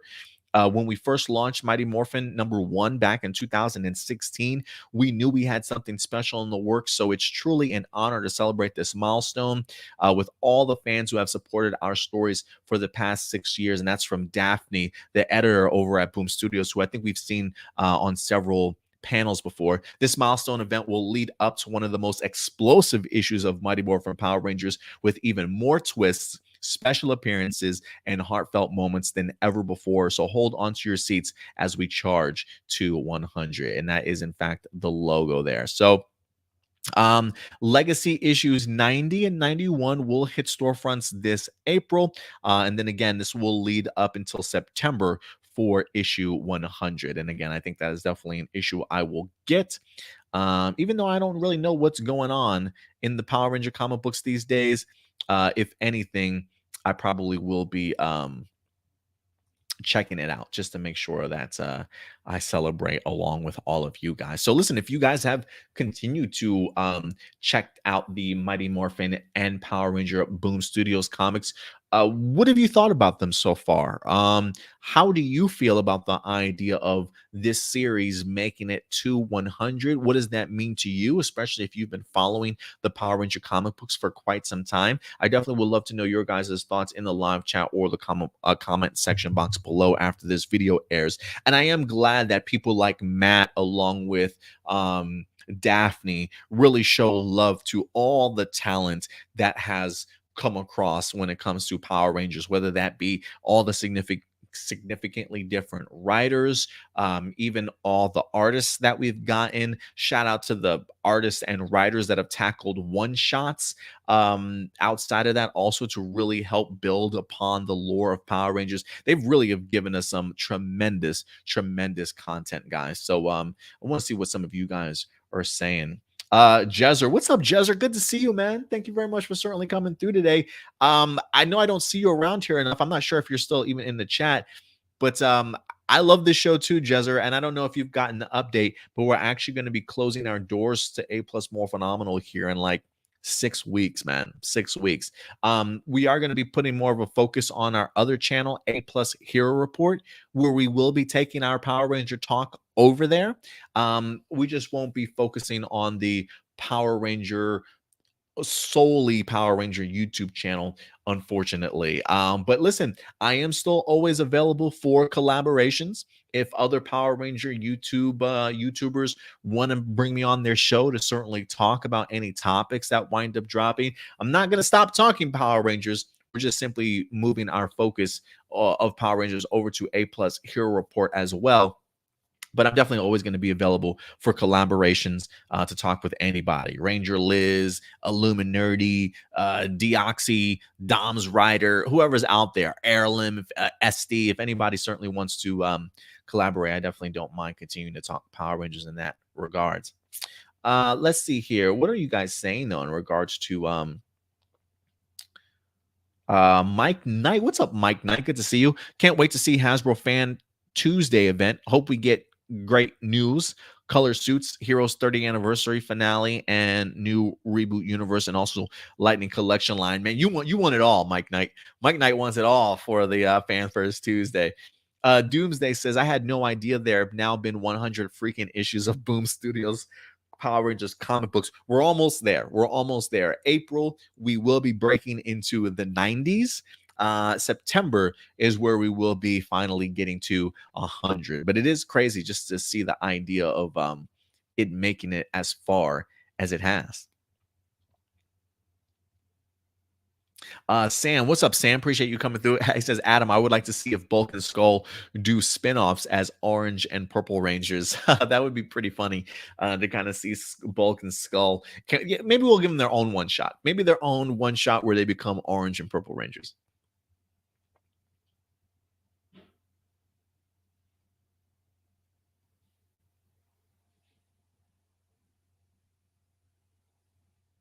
Mike Knight says, I have a feeling we get an exclusive Transformers and Power Rangers figure or comic, just like TF did with Ghostbusters. Interesting. Interesting.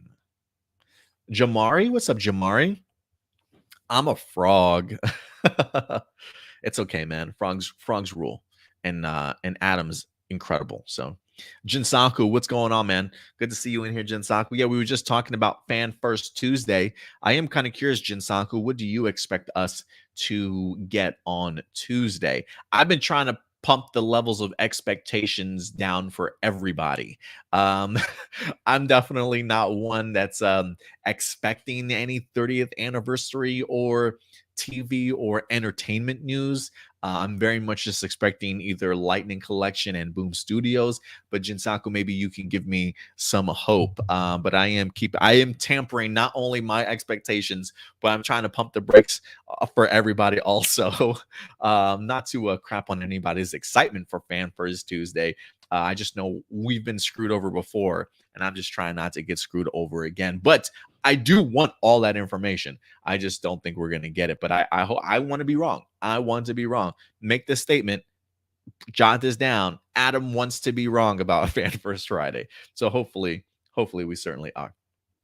All right, guys. And I think with that out of the way, in regards to the charge to 100, that will do it for all of our topics today, guys. So thank you very much for all the topics and certainly sitting down. Jinsaku says, definitely keep expectations in check, but definitely tune in to this one. Oh, I definitely will be tuning in regardless, because I do want to be surprised and shocked if they do anything, but I am very much keeping my expectations in check. So thank you very much for the advice, Jinsaku. All right, guys. And with that out of the way, we will get into your live viewer questions. Last time I checked, we had 32 emails. What's the lucky number now? 35 emails. All right, guys. You just keep blasting these emails away, don't you? Let's see here. We're going to go and fly through these. Show some people some love and the questions that they have for us today. Jessica Friedman, do you think Zato will get answers about his home planet? Absolutely. Absolutely. We can't have a big mystery about Rafcon and the planet disappearing and stuff without some revelation. So I very much expect Zato. I very much expect Zato to learn more. Mikey says the fact that it's on a Tuesday means something is happening or nothing is happening. Yeah, that's kind of the perfect way to describe it, right? Like the case of it's so important we're moving into Tuesday because we just got to tell it to you guys in a big combined Fan First Friday, or we really don't have that much news to even warrant its own Fan First Friday. So we're just going to chuck it in at the end of Transformers to talk about it with you guys real quick. It really could be a complete opposite sides of the spectrum, Mikey. So you're definitely right there. So that's one of the reasons why I'm certainly keeping my expectations low. My first thought is because it's on a Tuesday, maybe it's got to be something special. Not today, Hasbro. You ain't about to fool me, bro. But I hope I'm wrong. Ibase, what's up, Ibase? What did Tommy do to deserve the amount of worship he gets? Here comes Ibase. Andros killed Zordon to save the freaking universe. Kendrick sacrificed herself to save Cassie and stop Psycho Pink from gaining an unstoppable amount of power with the Saber Sword. The Mystic Force Rangers broke a potent spell which caused dark magic to take over the entire world. Even the RPM Rangers saved an entire Earth that was practically dead. They deserve praise. What did Tommy do that was so great? Oh, yeah, that's right. He was the first Green Ranger and White Ranger, then oversaturated to other colors. My only favorite version of Tommy is Dino Thunder Black. Him being a goat can kiss my ass. Trent would fuck him up. What? The Ninja Storm Rangers would fuck him up. The Jungle Fury Rangers would fuck him up. Having multiple suits doesn't make you praiseworthy. And him having a huge spotlight again in Boom Studios comics as Lord Dragon was just God mode turned to 100,000%. Ibase, tell me how you really feel, man. Tell me how you really feel. You know,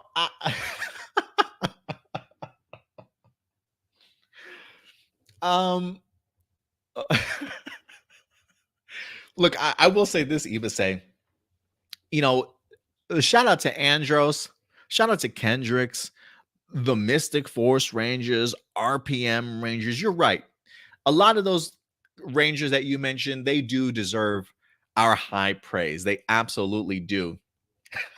I cannot even argue with you with that, right? Um, I can't even argue against the fact that, there is some oversaturation when it comes to Tommy. Tommy tends to pop up everywhere. There are some times I can understand the eye rolling and the pushback. I get it. You're making some great points there, Ibase. But I also think the opposite to that in regards to why Tommy gets as much praise and worship as he does.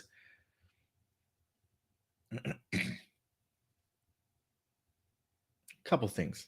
I think I think we're downplaying maybe some of Tommy's accomplishments. I feel like the MMPR Rangers have tackled and taken on some really extremely difficult situations and villains while Tommy has been in charge. I mean, Tommy's been in charge for years, right? I mean, 3 seasons, maybe 2.5 seasons of MMPR, even, Zeo, Turbo. He's been a leader for a lot of significantly different teams and castmates. Um, that type of leadership can't be undeterred, forgotten. So I do think that there is a level of Tommy that should warrant some praise because of how long he's been in that leadership role, how long he's had to acclimate himself to new members on the team, for several different iterations of a team. But I think the praise for Tommy doesn't necessarily even come from his character so much as it comes from JDF. I think the fact of what JDF has done for the franchise, keeping it relevant, interacting with fans over the years, I think that's maybe even helped elevate and boost the Tommy character even further into the stratosphere, because he has had an impact for such a long time, outside of just being Tommy. You know what I mean? So while I get the pushback to Tommy, I do. But I think there's more to just the Tommy character that warrants the praise. And I think the idea of attaching Tommy to JDF, when you look at Andros, he hasn't been around. He hasn't really done anything to move the needle for the franchise. The actress that plays Kendrick hasn't really done anything to move the franchise after her time. The Mystic Force Rangers, same thing could be said about them. RPM could be said about them, right? Whereas JDF, for the most part, has always had a presence in the world. And so I think what JDF has done on top of the accomplishments that Tommy has done, I think when you combine them together, again, not to take anything away from the actors and the teams that you mentioned, right? But I'm just trying to point out maybe that's why he gets more praise than some of those other teams. Not to say that they don't warrant praise, because you're absolutely right. They have done some amazing things, amazing things. But that would be my only pushback argument to that, Ibase. But great, great, great viewer question. Thank you, man. Adam Perea. I know the team ups crossovers we've had in Power Rangers as of recent were very underwhelming, but even being all original or with using Super Sentai footage and not properly using actors that were brought back, especially not in their suits, for more than a quick scene or lack of full morph sequence. Flying actors back costs money for a plane ticket, hotel to check into, and the time away from family and work. Agree or disagree? Let me read that again. I know team up crossovers we've had in Power Rangers as of recent were very underwhelming. either being all original or using Super Sentai footage and not properly using actors that were brought back, especially not in their suits for more than a quick scene or lack of full morph sequence. I mean, I agree. I mean, I do agree that it has been underwhelming. I do wonder if it is a cost effective thing, the idea of having to pay them to come all the way out there. I think that, and I think just the pandemic that we've had over the past couple of years have really hindered it. Because like Ninja Steel, they were able to get people back, right? It might have been underwhelming, so I think it was just a level of maybe writing in that regards. I don't know if it's just been bad and bland because it's been cost of ineffective, or if just the writing, or maybe a combination of two. It might be just a combination of two, honestly. Michael Rhymes. I saw a post online where people were genuinely upset when Ion was announced as the Gold Ranger. Like, are you effing kidding me? Every season of this show has had their person of color Rangers in them. Are you seriously upset about this? What the hell is wrong, people? Power Rangers has always been diverse ever since it first became a thing. It was diverse for the first time ever. We now have a black sixth ranger. It's also the first time we've had two black rangers on the same team. I guess I shouldn't be too surprised or racist or butthurt, but I mean, come on, you are a fan of Power Rangers. Come on. I also want to mention that since this is episode 5, Tessa Rao as Izzy being our first female Green Ranger in the series, to be LGBTQ is no different than a person of color. It's all about representation. We know this episode is about Izzy and Fern getting ready for prom, and we all know that there are a-holes going to be pissed off with what they're seeing. This shouldn't be an issue. This is society, not such a thing as an agenda when it comes to representation in a superhero show. Yeah, I mean, that's usually my argument, is like I never see it as a political thing or an agenda. Like I just see it as humanity. I just see it as societal norms. The idea of when you go outside and you interact with people that live across the street, or when you go to a restaurant or to a market, right? There are people of all sexes, shapes, colors out there that we interact with on a regular basis. It's just the idea of representing humanity. And I think they're doing a great job about doing that. It does still make me scratch my head, the idea that we do have some Power Ranger fans that, came into this franchise at a very young age, that I think hopefully understood the idea that when it comes to Power Rangers, it's all about inclusivity and diversity. Is it something that has had to build its way up over the years? Has Power Rangers not had its own struggles? Absolutely. I mean, there are people that are very much pushing for Power Rangers to be diverse, as we've seen over the years, but still that aspect of the LGBT community not being an area that they fully understand or fully see in the same way that they do the idea of including race as a part of diversity into Power Rangers. I agree with you in the sense that I see it just the same way, in that regards, that it's just diversity. It's still inclusion. It's still simply representing the world that we kind of live in. So it does baffle me sometimes that we have Power Ranger fans that still feel that way.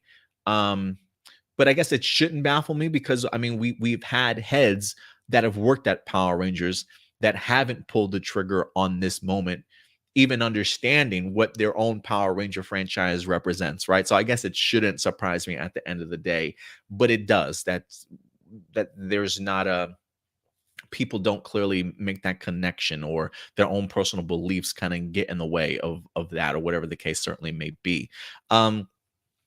It doesn't surprise. Look, I will say this, because you mentioned the idea that people were genuinely upset of Ion being announced as the Gold Ranger. I've said this story before, and I'll throw it out there again.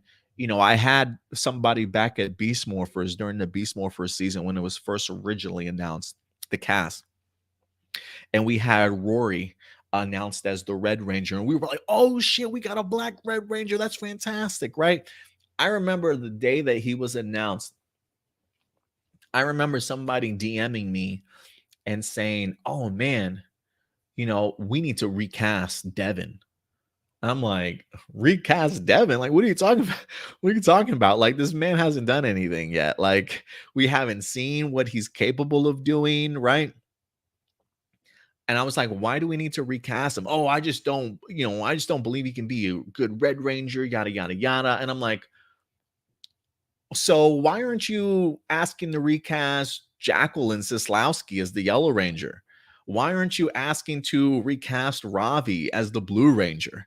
Like Rory's in the same situation that those other Rangers are in the sense that we have not seen what they're capable of doing as an actor or even as a Ranger. So why are you emphasizing the idea of we need to recast Rory? Like, what is it about the idea of a black red Ranger that you're uncomfortable with? And they refuse to make, oh, it's not about his race. Oh, really? Then what is it? What is it about? Like, what is it that really bothers you in the long run? And I mean, Homeboy was trying to get people to sign petitions, asking me on several times throughout the week, like, do you believe we should recast Rory? And I'm like, no, that's the stupidest shit that I've ever heard. You haven't even given this guy an opportunity for an episode 1 to even show you what he's capable of doing as a leader or as an actor. You're clearly feeling some type of way about the man being his color of his skin and being a leader sort of thing.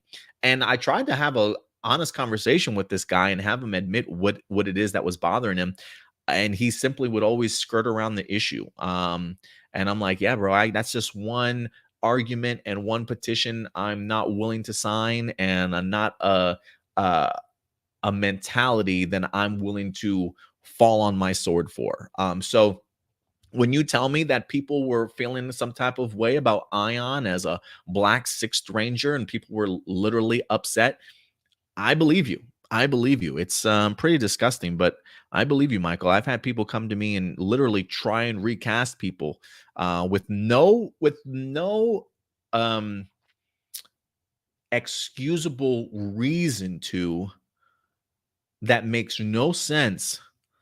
And I think you can kind of figure out why that person really wanted it to. And I try not to put that person's name out there. I never name the person that sends it to me, but trust me when I say, I mean, they have hit me up recently, even as far as Dino Fury. I don't think they've gone as far as with the Devin or the Rory and Devin thing, but that shocked me. It really did shock me. It blew me away. Marcelino Vasquez, he's got a couple comments. He says, back in the Saban era and parts of the Disney era, whenever Megazords were destroyed, they were treated as an emotional moment. Absolutely. It was like the Rangers were crushed, right? Sometimes they would even have their own episode dedicated to them. However, in recent years, that emotional feeling has kind of gone away. Nowadays, whenever Megazords get destroyed, it's usually treated as something just to get out of the way rather than an emotional moment. The worst examples include Operation Overdrive and Beast Morphers, while the Megazords were literally just one-shotted and fell to pieces. There was no emotional moment, no going out in the blaze of glory, just tossed away like nothing. What do you think? I totally agree with you.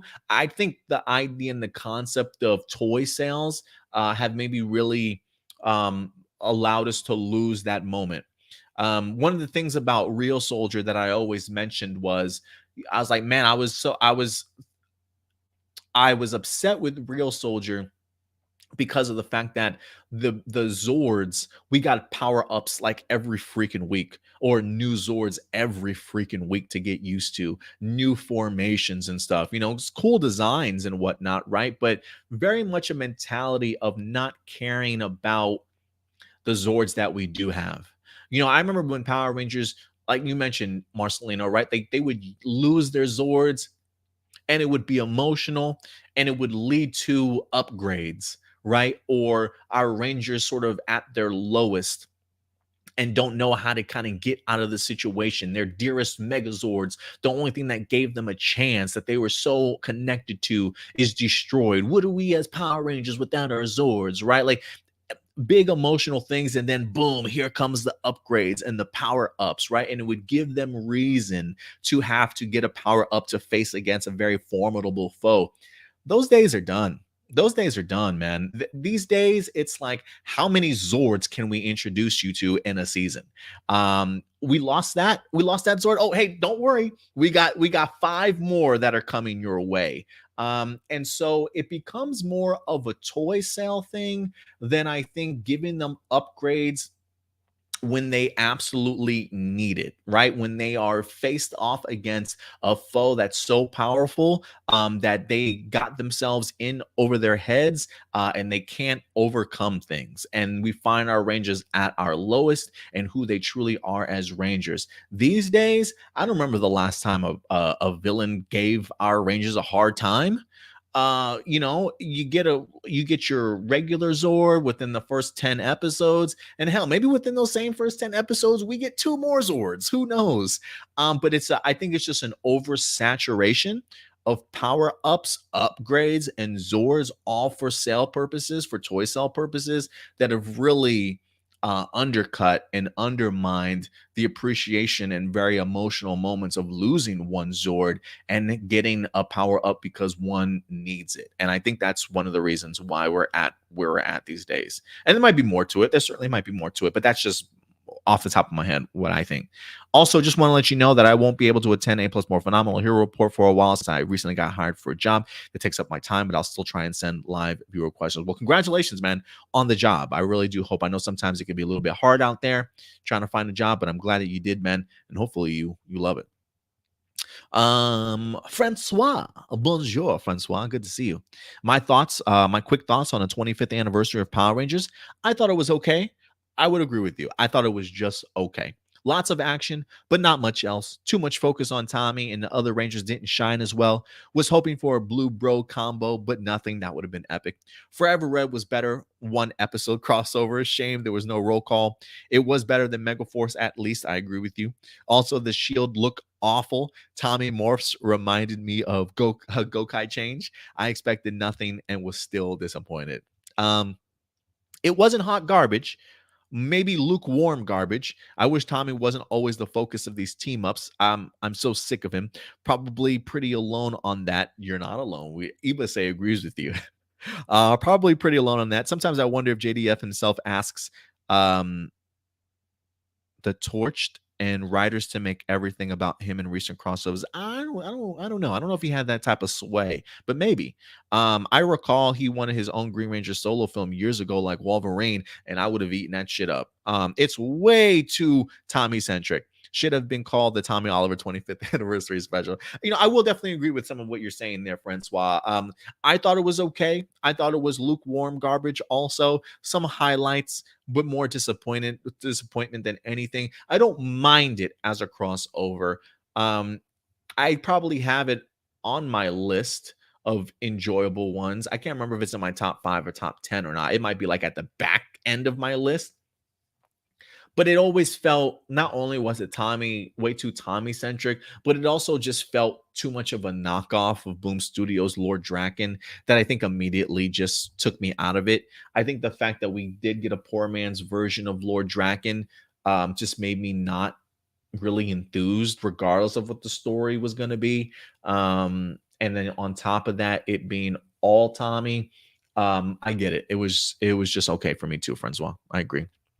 Nicole, what's up, Nicole? What's up? What's up, girl?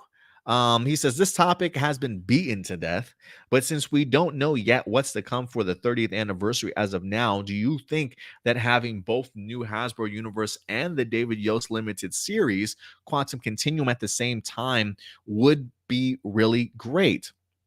We have the Quantum Continuum for the original fans who grew up with MMPR cast and want to see what the classic Rangers have been up to, while the new reboot reimagining is for us longtime fans who want something brand new and modern. Sorry, my screen went black on me. Yeah, let's talk about it. The 30th anniversary and the limited series Quantum Continuum. Now, David Yost hasn't come out and confirmed whether or not it's been greenlit or picked up. The push for Quantum Continuum certainly continues. There are definitely things on my Twitter timeline that I like and retweet from Quantum Continuum, really trying to continue to support the show. David Yost looks like he's in the best shape of his life. Homeboy went ahead and released a photo last week that I think we showcased, or at least I retweeted over on Twitter. I mean, this guy looks chiseled, like he's getting Ranger fit for a role, or maybe that's just how he takes care of himself these days, for all I know. I am fascinated by this, and I'm keeping my fingers crossed that it does get picked up. I do believe that we live in the world where we can have both. The 30th anniversary special that Hasbro is trying to create, along with David Yost's limited series. I am kind of curious. I do think that maybe you can probably put these both out at the very same time, or at least nearby each other, and it won't really affect anything until you drop the Jonathan Entwistle stuff. I'm still very much under the impression that the 30th anniversary is not connected to Jonathan Entwistle stuff, but who knows? I do have a theory that I personally would like to see that 30th anniversary be used as a bridge or as a prequel to whatever Jonathan is creating. But I think if we get the 30th anniversary and we get a quantum continuum, I think because both of those aren't connected to Jonathan Entwistle's, maybe we can get them both as a 30th anniversary project before Entwistle stuff drops. Hasbro knows people love MMPR. I think it would be a missed opportunity that if you can get the original cast to come back to do Quantum Continuum and the script is decent enough. Hell, even if David Yost isn't the strongest writer, I still think that you can take his storyline details and give it to another writer to create a actual screenplay for it. So that is something that I would to maybe enhance it a little bit more. That's something that I would like to see Hasbro take full advantage of. The worry that I have with that though is that Quantum Continuum maybe takes too long to produce, and by the time it's ready to go ahead and come out, we've got the Jonathan Entwistle stuff. And when that happens, I do wonder if there is too much concern of confusion for the general audience compared to Power Ranger fans who may not know or think that this is connected or not connected to what Entwistle is doing.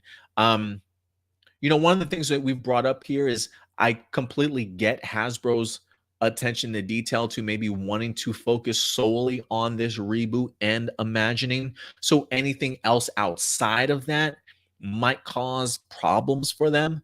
But I still do think that even if they wanted to be something new, with the idea and concepts of multiverse being a thing out there these days, it is something that I would like to see Hasbro get to eventually, maybe after a couple seasons, after maybe a couple spin-offs or a movie or so, they introduce the idea that there is a multiverse out there. And then maybe within that multiverse, that's where a quantum continuum can maybe live as a show or a series on a completely different sphere and timeline and universe or whatever the case may be.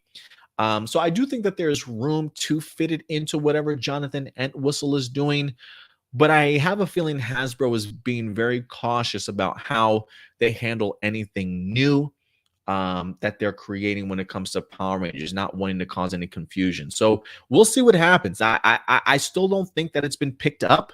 I'm hoping that I'm wrong because I do want to see it get green lit. I continue to support Quantum Continuum. I do think that we live in a world where we can have both. I just don't know if Hasbro will green light it and agree with me, but we'll see. We'll see.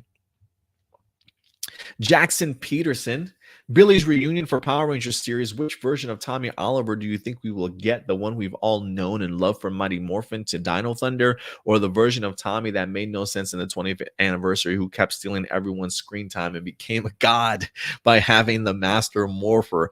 And what is that? And why is that the past two anniversary series have been really bad? I actually like the Jason comeback one. And definitely some improvements that certainly could have been made, but I actually didn't mind the Jason return for Beast Morphers. I liked it more than I did the 25th anniversary. I mean, look, I think it's the same person. I think it's the same Tommy that we've had since MMPR. So I think if we do get Tommy back, I think everything that's happened in the series we might get. Also, I am kind of curious if David Yost is aware of the morphing, the Master Morpher, and his time on Dino Thunder. I do wonder if that will be included in Quantum Continuums for Tommy's arc. Alexander Rosario, aside from MMPR, what Ranger from the Zordon era, Disney era were your absolute favorites? And which would you choose to form a team of six? So I'm a big fan of Time Force outside of the MMPR. Time Force was always a big one for me. In Space was always another one for me. RPM was another one for me also. As far as like some favorites go, um, so those are some of my other favorites that I wind up getting in Space and Time Force, my two favorites. And MMPR is not really even like my favorite of the series. And which would you choose to form a team of six? Are you talking like out of my favorite teams? If I can get Cassie and Jen on the same team, maybe give me Jen as pink and Cassie as yellow this time around. Pink from In Space. Give me Cassie and Jen on a team together for sure.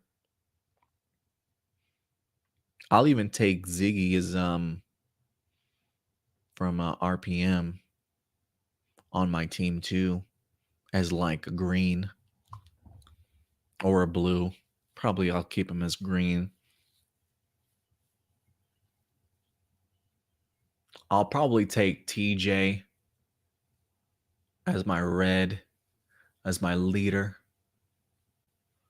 And if I had to have um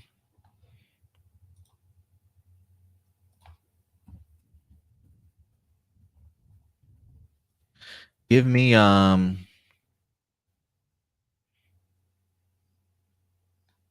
give me Quantum, give me Eric as my sixth ranger. I'm trying to think of like a blue from I'll take Andros. I'll move Andros over the blue. I'll give TJ back his red. So yeah, maybe that'd be my six from RPM, Time Force, and In Space. Gabriel. Which fandom is the most toxic? Power Rangers, The Flash, Supergirl, or Batwoman? Which fandom is the most toxic? Um, there's I think there are more toxic fandoms than the ones that you mentioned here. But if I had to pick, man, that's tough. I would probably say Power Rangers. The only reason why I don't say The Flash and Supergirl and Batwoman is because I think the people that are critical of those shows aren't even part of the fandom. I think a lot more criticism comes from Power Ranger fans directly in the stuff that they're getting. I think Supergirl fans, Batwoman fans are happy with the stuff that they've been getting. I think it's the people on the outside looking in that are the harsher critics of Supergirl and Batwoman. So I don't think it's part of their fandom. The Flash, some of that fandom is getting a little toxic. I think it's just been the displeasure of Eric Wallace as the showrunner, some of the bad showrunners that they've had recently. But I think Power Rangers is probably worse. Again, I do think that there are worse fandoms and more toxic fandoms than those that you posted, though. Pushna is next. What's up, Pushna? Good to see you around here. What do you think of Power Rangers being an international TV show, and how cool is it that Power Rangers Dino Fury has reached many countries around the world through being on Netflix? Do you think the future of Power Rangers is in good hands, and will the new universe be accessible to international fans like Dino Fury? So to answer your last question, I do think that the future of Power Rangers is in good hands, and with it being on, with the new stuff coming from Power Rangers by Jonathan Entwistle and Hasbro, being on Netflix, as Netflix has a deal with Hasbro for Power Rangers. I do think it'll certainly help out when it comes to be accessible to international fans. So yes, I do think it will continue to do that. And I think it's a great idea. I think it's a great idea. When the idea of Power Rangers being moved to Netflix was first announced, there definitely was some pushback. There were some people that were really happy for it being on Nickelodeon. There were some people that thought maybe it being on Netflix would hinder it. The idea of, oh, some people don't have Netflix or streaming service. I think more people have Netflix as a streaming service than people have Nickelodeon, to be perfectly honest with you. I think the idea, one of the benefits that I had been mentioning when this was announced was the idea that, you're now putting Power Rangers in front of millions of people, and not just here in the States, but internationally also. People that thought that Power Rangers was gone and didn't even know there were new series on Power Rangers, I'm pretty sure the idea of it being moved to Netflix has opened people's eyes in regards to it. So I do think it was a fantastic move and a right move on their part, because I think Dino Fury has been doing so incredibly well. I think it's brought Power Ranger fans back into the fold, and people that have doubted Power Rangers over the past several years, I think, can pat Simon Bennett on the back and say, "Hey, you know what? You've surprised me. I think I think they've even done a really great job of surprising fans that have departed already." So I think winning fans over once again, along with being thrusted into the international stage, I think a lot of that has in part to do with the move over to Netflix. So they've been doing some great things. Jericho, what are your thoughts when Power Ranger fans that are also Sentai fans get upset when a Sentai series gets adapted into Power Rangers and they change things to cater Western audiences, like Dino Charge not using the dancing Zamba as the morph cause it looks ridiculous, especially when the music changes during a serious moment, or when a Sentai series gets destroyed in Power Rangers like Gokaiger in Super Mega Force? So, what are your thoughts when Power Ranger fans that are also Sentai fans get upset? This is what you wanted, right? Isn't this what you asked for? You want Sentai to be adapted. That's what you get. I mean, this is what happens. This is why you need original content. And this is why you need new writers to go ahead and create original content. So you don't have to worry about adapting or things that you wanted to be adapted not being adapted. Some things just don't translate over well enough. Um, so for that, I would say if you get upset with moments like that, if you want to avoid moments like that, you should probably root for Power Rangers to do more original content and Super Sentai to stick to Super Sentai doing its thing. I think that's what those fans should be asking for, because anytime that you get a Sentai adaptation to Power Rangers, those are always chances that you're taking. Always. Lorenzo, what's up, Lorenzo? Good to see you around here. I've watched the reruns of Mighty Morphin when I was a teenager and some of season 2 and 3 before I grew out of the out of the show for a while. Then I returned as an adult to watch Ninja Storm, SPD, Jungle Fury, Mystic Force, Operation Overdrive online. So I'm wondering if I might be missing out on some of the basic lore behind the Power Rangers. I do know the show is still on the air as we speak. And how is it? So, Lorenzo, if you have watched the reruns for Mighty Morphin, I would also suggest checking out Zeo, Turbo if you want to, and then definitely in space for sure. There are definitely plenty of great seasons I would recommend that you watch. Lost Galaxy, Wild Force, Time Force, I don't see necessarily on the list. So if you were to watch shows to catch back up, if you missed out some of the basic lore, some of the best moments happen in space. Wild Force, Lost Galaxy, Time Force. Those are really great moments. I would definitely recommend that you check out. And as far as how is the show now, it definitely has had its low points for sure. Like after RPM, I didn't see RPM on your list either. I would also recommend RPM. But after RPM, it kind of takes a little bit of a nosedive. Samurai, very copy and paste. Mega Force, very unoriginal. Dino Charge, some success there for sure. Ninja Steel, unless you're a Sour fan, you're not watching for anything else. And then, a nice turnaround when it comes to Beast Morphers and an even bigger turnaround when it comes to Dino Fury. So, Um, at this point, enjoy what you can. You know, watch what you can, Lorenzo. Things are significantly about to change here when it comes to the Power Ranger franchise, as Hasbro plans on rebooting and reimagining the Power Ranger franchise. So, will rewatching some of this stuff even matter in 2 years? Who knows? But if you do like the iteration of Power Rangers as it is currently, then yeah, I would definitely recommend checking out some of the other series that you certainly have not watched, just to kind of fill in some of the blanks. Some series more connected than others. I feel like that Zordon era, um, first beginning of the Disney stuff, really works out well.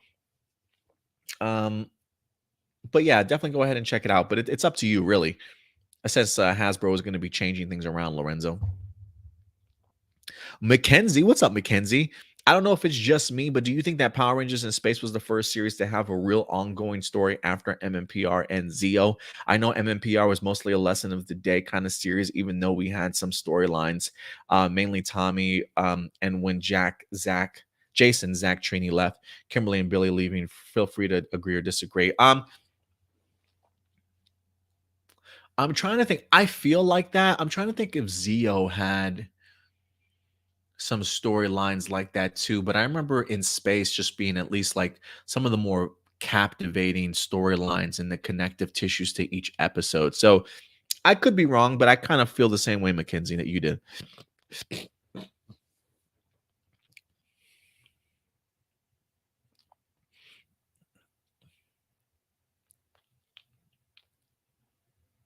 AJ's got some questions too. What do you think of when Super Sentai reuses a motif or theme that's already been used before? I don't mind it. Example, dinosaurs with Dino Fury as our fourth Dino theme series in Power Rangers, which is absolutely awesome. Zato, Ion, and the rest of the Rapcon Rangers are aliens from another planet, whereas Super Sentai has their own mythology. This could be the reasons Hasbro's reimagined universe is being going to be completely new and original. I don't have a problem with it. The only time I have a problem with it is if we just did it. You know, if you're redoing the motif within 2 years or on the third year, that's a little bit too much. Like I don't mind every 5 years, every 4 or 5 years, but it's just too close if we're doing it more than 2 to 3 years. Since today was episode 5 of Dino Fury, and we know a lot of people got butthurt over Izzy and Fern again, just like season 1, do you still agree that Dino Fury has done a tremendous job with Izzy and Fern as our first on-screen LGBTQ couple in Power Rangers? I know other shows that introduced characters without making a huge deal out of it. The current Paramount Plus series revival of iCarly is a perfect example. It's all representation. Um, Do I still agree that Dino Fury has done a tremendous job with Izzy and Fern? I do. I do. I think the fact that they continue to give them time on screen really helps. I think it allows us to see who they are as people more than a label, right? I think sometimes we get caught up in the political side of it, in the acronyms, in the labels. And I think Dino Fury has really done a tremendous job of showcasing us that they're, Izzy and Fern's relationship is just like anybody else's relationship that you would probably see. They really handled it with great kid gloves, showing more love than any sort of negative stigmas that people certainly might have to same-sex relationships. And I think they've handled it with kid gloves for a kid audience, to where I think it's maybe even for easier for parents to swallow the fact that they're sharing this type of stuff on television. Because for me, at least when I watch it, the lesson that I get is the lesson of love, the lesson of how to treat people, how to care about the people that are around you, so much as it is a case of, you know, we're forcing you to focus on loving just the people of the same sex. Like I just no, I that's just not what I get from how Dino Fury has showcased the Izzy and Fern stuff. So I continue to be above and beyond proud of Simon Bennett along with the writers and how they're representing Izzy and Fern here, really trying to eliminate any negative stigmas that are associated with it and really showcasing it as just a loving relationship and how we should certainly treat people and love each other, sort of thing. Johnny Marrero, are you still sad that Dino Fury isn't nominated for Kids' Choice Awards? Not really, no. Do you hope for Jonathan's? Because awards don't mean anything to me, really, and I don't think, especially Kids' Choice Awards for Nickelodeon for a show that Dino Fury is no longer on. Nah, I'm good. Do you hope for Jonathan Entwistle's PR, TV, and movie news for Fan First Friday? Do I hope? Yes. Do I expect? Nah, I don't expect it. Not the Jonathan Entwistle stuff. I don't expect that. But maybe the 30th anniversary stuff. Again, I am going in. I am only going into Fan First Friday with the expectation of Lightning Collection and Boom Studios. Anything else will be a very welcomed surprise. Do you still think Lord Zed will be the main antagonist for the 30th anniversary season for next year? That's the $1 million question, isn't it? I don't know if we've seen Lord Zed in season 2 as of yet for the first half, but I am curious if he'll pop up for the second half. I don't think you bring back Lord Zed for a one-off episode without ramifications. So that could mean either the last half of season 2 or you're holding him off for a momentous moment to come back in the 30th anniversary. If I had to take a guess, yes, I would say Lord Zed will be back for the 30th anniversary. That's just me speculating. Ram Jam, what's up, Ram Jam? What are your thoughts on Hasbro's Fan First Tuesday? I'm looking forward to it. I'm keeping my expectations low, but I am looking forward to it. It has been 4 months according to the article, which blows my mind that it's been that long since we've had a Fan First anything Power Ranger related. So I got to think that there are some announcements ready to happen here. So one of my thoughts, I'm eager. I'm looking forward to it. I was just thinking of what if Izzy's new love interest is a villain to get inside to destroy the Rangers. What if Izzy's new love interest is a villain to get inside to destroy the Rangers? So you mean Fern? You think Fern is working on the inside for them? That would be fucking bananas. If Fern turns out to be an inside traitor, that would be crazy. I don't think they're going to go that route, but it would be crazy. And what do you think of Don Brothers so far? I'm loving it, man. I'm loving Don Brothers. It's such a completely different pace and tone and vibe from Zenkaiger that I'm so fucking thankful. You have no idea. I think the writing's been handled really well. It's a great addition of mystery to this season. Some great characters. The brain people persons really fascinate me and intrigue me, especially with their great character designs or costume designs. Episode 5 was the first time that we've gotten the entire Don Brothers group together, especially in civilian form, at least, to kind of understand each other a little bit better. And it's really pulling at the emotions of some of these characters, man. I got a little bit choked up in this week's episode. I think they're doing a really good job of developing, taking their time, not rushing the series, but revealing mysteries and answers as we try and put the pieces of the puzzle together so far. But the action's been great. I'm loving it. I'm loving Don Brothers so far. Let's see here. We got Kevin Richardson. What's up, Kevin?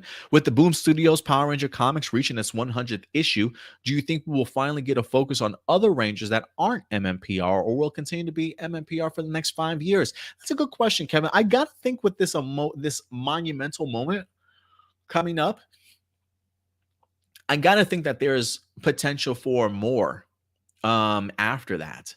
Like moving on with the franchise outside of MMPR, like maybe Zeo starts getting a little bit. Maybe we introduce the Zeo crystals again, and maybe they start getting upgrades to the next set of powers. Whether or not Time Force plays a significant role or any other series plays a significant role, who knows? But I do think there is a part of me that wants to see them move on from MMPR, especially now that you're about to tackle 100 issues. You could still keep some of these characters around and give them a new power grade or upgrade. So I do hope that that's the route that they're going, Kevin, once they hit the thousands. Excuse me, once they hit the 100s.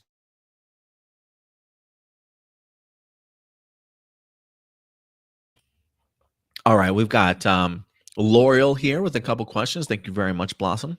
Finally managed to see Don Brothers episode 5. It was amazing. Wouldn't it be cool if the Don Brothers were Rangers from another Earth? This alternate Earth I'm talking about is where fan-made Power Rangers are brought to life based off the imaginations of the people on in our Earth. That's pretty cool.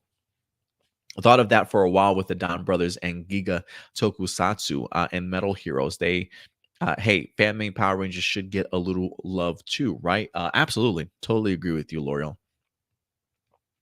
Kurt Moreno, some what ifs. What if Gokaiger was adapted into Power Rangers that actually involved pirates? It would have been badass if you ask me. What if Darkonda had kidnapped Andros instead of Corone? Can you imagine Corone being our first female Red Ranger and Power Rangers in space and franchise history? That would have been pretty crazy.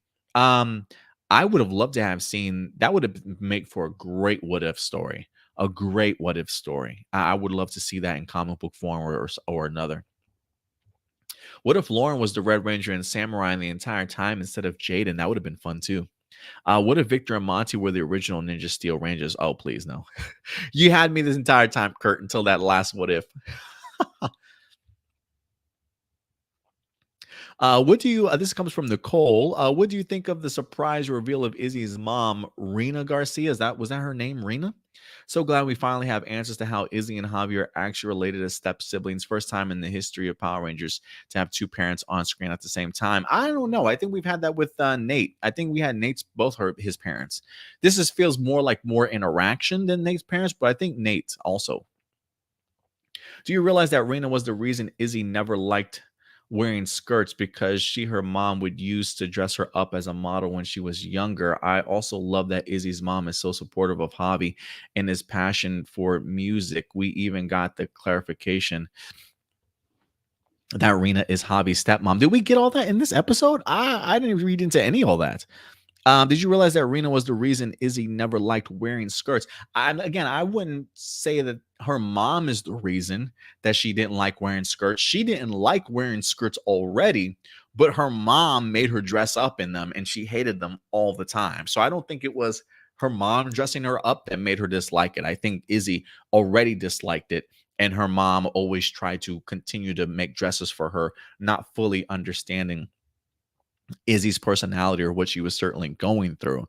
Um, you said I also love that Izzy's mom is so supportive of Javi and his passion for music. I don't remember that being in this episode either.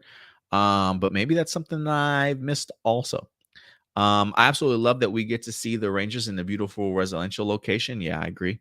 I really love this episode. More focus on Izzy and Fern is always a pleasure. And I love that the writers and Simon gave us small details with Izzy's mom. Oh, yeah, I enjoyed that also.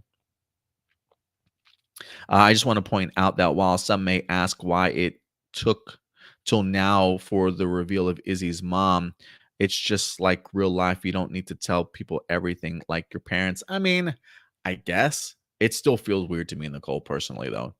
Ionis, what's up, Ionis? Thank you for coming through. He says, "Hey, Adam, please don't forget to check my thoughts that you saved from last week on why Dino Thunder is MMPR done right." I will try and bring that back up, Ionis. We had like 32 emails here this week, man, and your email was relatively long. So let me see how far along we get here. I lost my way. Here we go. Doomsday. Is it me or does Taro's laugh sound kind of villain-like when he's morphed as Don Momotaro? Yeah, it's just that over expressive laugh that does sound a little bit creepy at times. Ha ha ha ha ha. Like, yeah, it's a little over the top. A little over the top. Adrian, what's up, Adrian? I wasn't sure if this was a good thing to talk about or even compare. But why is it that the Transformers movies we've had, while a lot of them were really terrible after the first one, they still made huge strides in the box office, but the 2017 Power Ranger movie did not do so well with its box office numbers, even with reviews? Does this tell you any movie can generate box office numbers as long as there are a lot of action but no real story? Yeah, I mean, I think audiences have become aware of that, though. You know, I feel like when it comes to the Michael Bay Transformers movies, it was a case of, the first one did pretty good, but I think after the third movie is when I think people really started paying attention. Like, you're just blowing shit up on screen and not really telling me anything in these movies. And I think the last two Transformers movies can probably showcase that to you. Let me see, Box Office Mojo, Transformers. I think people eventually started realizing that, yeah, you know what? These movies really aren't that good.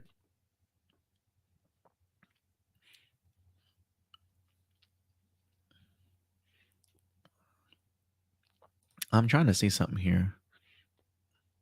So let's go. Let me go through. I want to see the Transformers, the movie. Which one is this? Oh, that's the animated. The first Transformers movie made $709 million. They came out with the second one, Revenge of the Fallen. That made $836 million. So that went up. A Dark of the Moon, the third one, made over $1 billion. And I was a big fan of Dark of the Moon. I believe that's the third one, the Battle of Chicago. That was pretty crazy to me. Then you get Age of Extinction. People go to that movie after seeing the third movie. So Dark of the Moon made, what did I say it made? $1.1 billion. Well, when I look at the Age of Extinction, that movie made over $1.1 billion too. So I think people wind up getting their kicks off of the trilogy. As you can see, the trilogy continue to make money. Age of Extinction comes out. We got the Dinobots. People are clearly going to want to go ahead and see Dinobots, but they go and see Age of Extinction. They realize this movie ain't shit. What is Michael Bay doing? This movie ain't shit. And then they try to hit us with The Last Night. The Last Night worldwide made $600 million. You see that drop off? 1.1 billion to $600 million. People became aware that Michael Bay was just blowing shit up. Cool special effects, great action, but no substance after watching Age of Extinction. And it wind up showing in those very last two movies of Transformers. I mean, you can go so far as to say Bumblebee probably suffered from that too, because people then, after The Last Night, $600 million, also said this movie was shitty too. Why do we want to go see Bumblebee? Bumblebee actually came through with $467 million, a really satisfying and quite enjoyable movie. I think it helped turn the Transformers franchise around, if you will.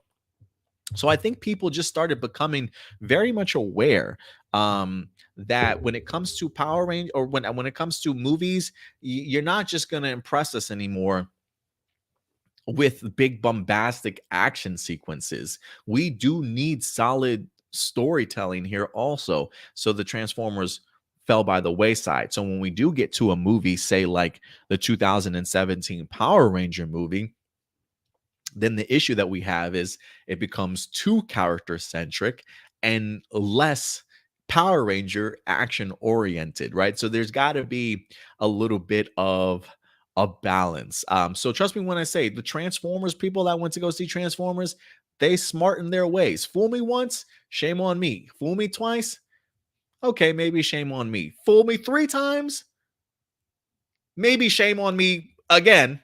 Shame, trick me four times, shame me four times, shame on me. I shouldn't have seen Extinction, and people started eventually realizing it. Fool me four times, yeah, that's it. That's it. That's the key when it comes to Transformers. So, yeah, just a different time period, man, and I think audiences just smartened up. So yeah. So I don't think these days anything at the box office that has a lot of action and no real story, I don't think those movies get by so much anymore. Matthew, what's up, Matthew? What do you think of when Rangers get upgraded forms? What do you think of when Rangers get upgraded forms that change the suit, even make looking different? I love it. I don't mind upgrades. I don't mind upgrades when they're warranted. Dino Fury's been fun. I don't think they needed all these armors. I didn't think they needed all the armors in Real Soldier. They just became way too overpowered in Real Soldier. But the designs are badass, so I'll eat them up. Did you know that Dino Thunder, before Connor's Triassic Ranger power up was introduced, there were rumors of Devin, who is one of the comedy characters with Cassidy, going to be the second Ranger, basically as a sixth. But it was debunked when it was just a powered up Connor. Probably, thank God, probably a good situation. Not to really spoil anything, but let's just say we did get that for Dino Fury with one of the other Rangers. Interesting. Okay, we'll see how that turns out then. Arturo has a couple questions. Hello, guys. Haven't sent in a question in about 2 months, which is crazy, according to my sent box. What Sentai Power Rangers that fans told you to stay away from, but you actually enjoyed? I don't know if anybody's told me to stay away from any of them. Um, Yeah, I don't know if there's been a Power Ranger season that somebody has said, don't watch that season. I feel like the people that have said don't watch that season, I've actually trusted their judgment and have agreed with them. Like, yeah, I probably shouldn't have watched that. um,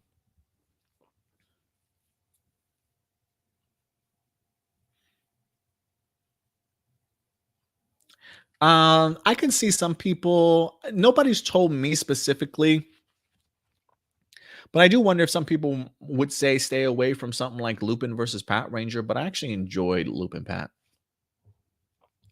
If Dino Fury had the crossover we had in Beast Morphers, do you think it would be much better than what we got, even with Simon Bennett in the helm? I know when it comes to bringing back MMPR and Dino Thunder, it is a big no. If Dino Fury had the crossover we had in Beast Morphers, do you think it would have been much better? Yes, I do. I do. I think had Simon Bennett been given more time, had it been technically, well, you know what? I might take that back. Um, could it have been better? Maybe slightly. Um, I think a lot of that has to do with Nickelodeon too, in regards to how they have you format their episodes. Because I do think had Dino Fury been on Netflix originally, helmed by Simon Bennett, and we had gotten a crossover event, I think he would have done it justice, not just in the 30-minute time period window you have to tell a story, but I think he probably would have made it a 2 or 3-parter. In Simon Bennett, I would trust, but the situations would have had to have been a little bit more significantly different than what it is now. Because I think had Dino Fury had a crossover event, it still, I think, would have been very much limited to what Nickelodeon would have allowed you to have gotten away with. You know what I mean? Um, Pushna, another question. Thank you, Pushna. He says, thank you for letting me join your Discord family. Hey, more than welcome to. What helped you stay doing YouTube videos for so many years? I've seen many channels who give up when they don't get any views or in their content, or they let crazy fandoms get to them. What helped you stay doing YouTubes for so many years? Two things. One, um, I enjoy talking about this type of stuff. I like having open-ended debates and discussions. I love hearing people's opinions on things. Um, I love being able to be somebody in the fandom that allows for this kind of discourse, for people to have a place to talk Power Rangers or just anything in general, and talk about it respectively amongst people. Give people a nice, safe place. So I think the idea of providing that for people has made me do it for such a long time. And again, it's just a passion of mine. I like having people that I can talk about this stuff with. I mean, it's definitely a struggle. I've definitely have been burnt out before. You know, I've had my ups and downs, whether that been on my previous channel or this one. But I enjoy doing it. It keeps me active, keeps my brain working, keeps pushing, allows me to push myself more and more after so many years. And two, um, I always think that I can be better. I do think I have an issue sometimes of being afraid of popularity or maybe becoming bigger than we are. I do think the idea of being fearful of success is a real thing. Um, but I always think that there's more in me that I have not put forth yet. Some of that due to procrastination, some of that due to fear. But like when I envision what A plus hero report could have been or A plus opinions could have been, it's so much bigger than what I have planned. The the problem is my own personal fear and procrastination to execute it the way that I want, and also the idea of acquiring and getting the people on my team that have that same vision and want to have that same passion and energy to get there. And so while we've been here on YouTube for about 10 years now, there's a lot more than I feel like is in the tank for me to do in order to get where in my head I envision it. But that's a lot of more work that unfortunately I just don't necessarily know um, if if I'm at right now. But it's something that pushes me because I know that I can continue to be better and that our channel can continue to be better. So I think that's what continues to motivate me because I don't feel like we've gotten to our fullest potential as of yet. So I do think there's plenty more that could certainly happen. What's your hype level when Super Mega Force Power Rangers was announced, and how did the show go? It was a super fail. Um, my hype level was pretty much up there, but my fear definitely came in the idea of wait, so you're telling me you're taking Go Sager and Go Kaiser and merging it into one season and giving us like two seasons? It was just super weird how they did it, and I just did not like the execution, and it just failed miserably for me, unfortunately. Jam Jam, what's up, Jam Jam? Adam is my favorite Power Ranger is the subject of his email. So thank you, Jam Jam. What do you think of the classic Power Ranger movie, the ones that came out and the ones that came out after? The 1995 one is still a treat and a pleasure to watch. um it still holds up after all these years for me personally because it does feel very much like an upgraded extension of the television show, and I think it does everything great. I think it does everything great. Turbo, snooze fest, forgettable. I watched the movie once. I'd rather not go back and talk about it or see it ever again. And the 2017 Power Rangers, great movie, just unfortunately did not execute the last act of the film, and it really was a detriment, unfortunately. But a great movie, just not executed well. And then Adam Perea, last minute thoughts. With Steel from Beast Morphers being name dropped in season 2, do you think we might show up with Commander Shaw? That's a good question. That would be something else for our Rangers to meet Steel Silva. Talk about a moment of, you know, wanting to shower somebody with fan praise, right? And becoming giant stands of Steel Silva and wanting to get his autograph and stuff. Do I think he'll pop up? No, I think it's just a cool Easter egg. I don't think he'll pop up though. We've yet to know the reason for returning, except maybe Lord Zed returns because of his staff.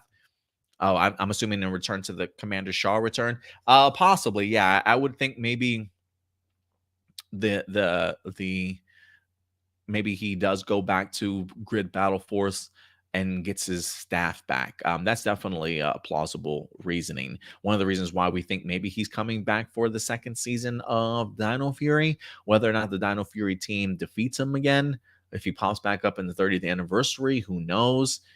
But I think that could be a reason for Commander Shaw, maybe letting them know, like, hey, we've been infiltrated and somebody's taken a bunch of our stuff. Always a possibility. But thank you for that, Adam. Very much appreciated. How much time we got? 237. All right, I'll knock this last one out, Ionis. This was from like last week. Why Dino Thunder is MMPR done right? I'm gonna try and fly through this as quick as I can. So bear with me, guys. All right, some speed reading here. So we all know that Power Rangers Dino Thunder has been one of the most popular series of Power Rangers in its 12th year history at the time. It was a series that shook us by surprise. We got the return of fan favorite Tommy Oliver himself as a paleontologist and mentor. He was able to harness the power of the dinosaurs into dino gems. It was very nice surprise that he ended up recruiting 3 teenagers at the local Reefside High School. Why this is MMPR done right is the 3 main Rangers, Connor, Ethan, Kira, were from different cliques, meaning they didn't all get along with each other. 3 of these teams were not well liked by other students and found themselves in predicament where they almost got detention, which is very different from the original MMPR team. The show itself made a huge surprise when Tommy himself became a ranger again as the Black Dino Thunder Ranger, later joined by Trent. The show also differentiated itself from MMPR, was given the show also differentiated itself from Mighty Morphin, was given each of the Rangers real personalities and lessons that kids in real life go through in high school. To make this short, Dino Thunder felt like a new beginning of Power Rangers in the Disney era. I would agree with that, while catering to longtime MMPR fans. Unlike the classic series that started it all, the teams felt like real high school students who weren't perfect. Dino Thunder had also started at a first in the franchise by having 2 Ranger teams face off against each other. During their team up with the Ninja Storm from previous season, the big ultimate surprise was when the Rangers discovered that their main villain, Mesogog, was the father of Trent, who was mind controlled by his alternate ego. This reveal had the Power Rangers question his loyalty, causing a rivalry between Trent and Connor. Overall, Dino Thunder was an excellent reintroduction to the legacy of Tommy and Mighty Morphin without being a carbon copy, and building a bridge between the classic Saban era and the new Disney era, bringing in old, long-time fans and new ones. So there you go, Ionis. Thank you very much, man, for your thoughts in regards to that. But yeah, guys, I think other than that, I think that does it for all of our live viewer questions.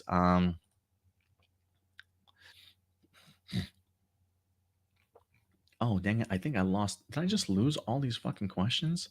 All these comments? Okay, there we go. I want to jump back into some of the comments to see what you guys, see what some of you guys are saying.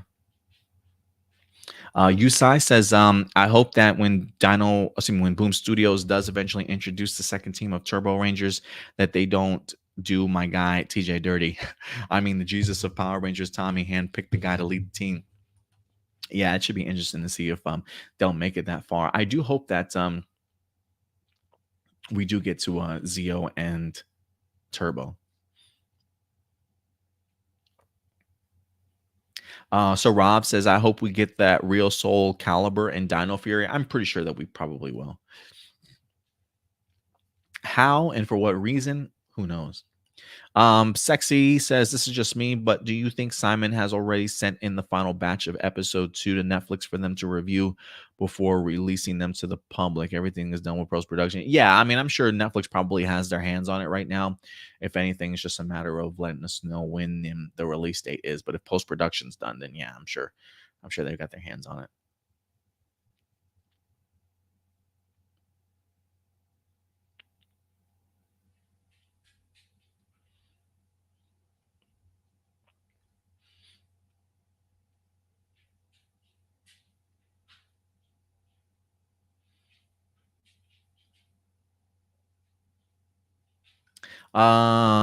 Sexy also says, Adam, how would you tell someone when it comes to Hasbro doing a new take on Power Rangers? Would you really call it a reboot or revitalization, revamp? We know reboot is a bad word for some. I mean, it's the same thing. a revamp, revitalization. It's the same for me. It looks like it's the same thing as a reboot. How would you tell someone when it comes to Power Rangers that they're doing a new Power Rangers? Yeah, they're reinventing it, reboot, reimagining. I think that's a perfect example for it.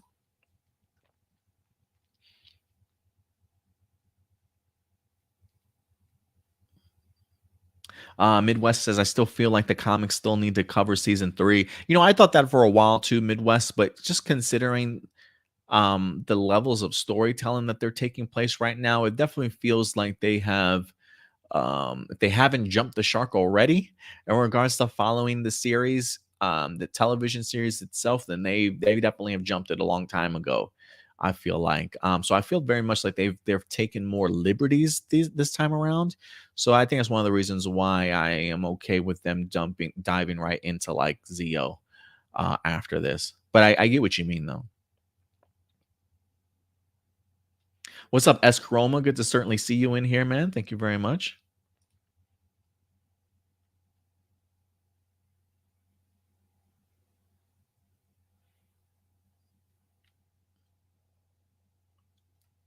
You said you had. Did I reach your second attempt at my Dino Fury is so unique? I thought it was just a copy of the same one, AJ. My second attempt as to why Dino Fury is unique. Jumping back from last Saturday, I do believe Dino Fury is a very unique series in Power Rangers. A lot of things from the very first episode of Dino Fury does make sense when you really see the bigger picture. The Morphing Masters being the ones who created the Dino Fury powers and seeing Ravcon Knights coming to Earth very much makes them the first team of Rangers on Earth 65 million years before MMPR. We all know Zordon has said in MMPR that there were Rangers on Earth before them, not including the episode when Kimberly went back in time to form the Wild Wild West Rangers. Even using this morphing time in a way makes sense story wise, meaning the morphing masters were the ones who came up with the iconic morph call before Zordon. And that the original Green Dino Fury Ranger was technically the first female Green Ranger before Izzy found her Dino Key in present day. Zordon had only knew about the Morphing Masters either from Ninja or Morphing Grid itself, but not the whereabouts of the Ravcon Rangers because they all went MIA. So Zordon likely never heard of the female Green Ranger specifically. As a result, we've only had males as Green Rangers since Tommy. By having the Ravcon Rangers originally being the first team on Earth in the TV series, this does help keep the series in the main universe and not contradict the existence of MMPR Dino Thunder when it comes to using the power of the dinosaurs. We'll see. I don't know the whole main universe stuff. I've stopped caring about a long time ago. I mean, the fact that they're watching Steel Silva clearly shows to me that the Beast Morphers in Dino Fury world are connected in some capacity. Um, but I am finding it interesting, the Morphing Masters being the one who created the Dino Fury powers and seeing the Ravcon Knights come to Earth very much makes them the first team of Rangers. That comment is just making me go back to the Void Knight and Santora stuff. I am wondering if during that 65 million years ago situation when they were brought over here to Earth, did they take that trip with the Ravcon Knights in some way or another? How did they get stranded on Earth? Void Knight and Santora, So interesting thoughts there, Sexy. Interesting thoughts. All right. And I think with that, guys, I think that will be doing it for us here today, guys. So thank you very much for everybody that certainly joined us for the comments, your live viewer questions. Trust me when I say it definitely did go a long way. And I always love having these conversations and talking with you guys and speculating and theories and stuff like that. So I really appreciate you guys certainly coming through as always. If anything, Later on this week, again, we do have a fan first Tuesday to look forward to, depending on the news and information that comes out. If it's certainly newsworthy to talk about it, we'll probably drop a video in the middle of the week for you guys. If not, we'll definitely catch up with you guys next Saturday as we dive into Dino Fury Season 2, episode number 6, and in any other news and revelations that come out of the world of Ranger Nation and Tokusatsu. Definitely look forward to our Don Brothers episode 6 review earlier in the week. Should be dropping on Toku Tuesday for you guys. So remember, about 6 more weeks. We got episodes 6, 7, 8, 9, 10, and 11 to definitely go ahead and review. And then we will be moving all of our Power Ranger talk over to A Plus Hero Report. If you haven't subscribed to our other YouTube channel, please do so. There is a link in the description box below for our YouTube channel, along with our Discord. If you guys haven't joined our Discord, please go ahead and certainly do so. It's a great way for you to join our forum community, keep in contact with us along with other members of our YouTube page, and talk about a plethora of several different topics, even outside of Power Rangers, if you certainly would like to. So there is a link in the description box below where we keep you guys updated, along with our community tab here if you are a member of our channel. But other than that, guys, that's going to go ahead and do it for us. If anything, we certainly will see you next week. But in the meantime, do us a big favor, as always, take care of yourselves, take care of each other, and keep it A+. I'll see you guys next week. May the power protect you. I'll talk to you later. Bye.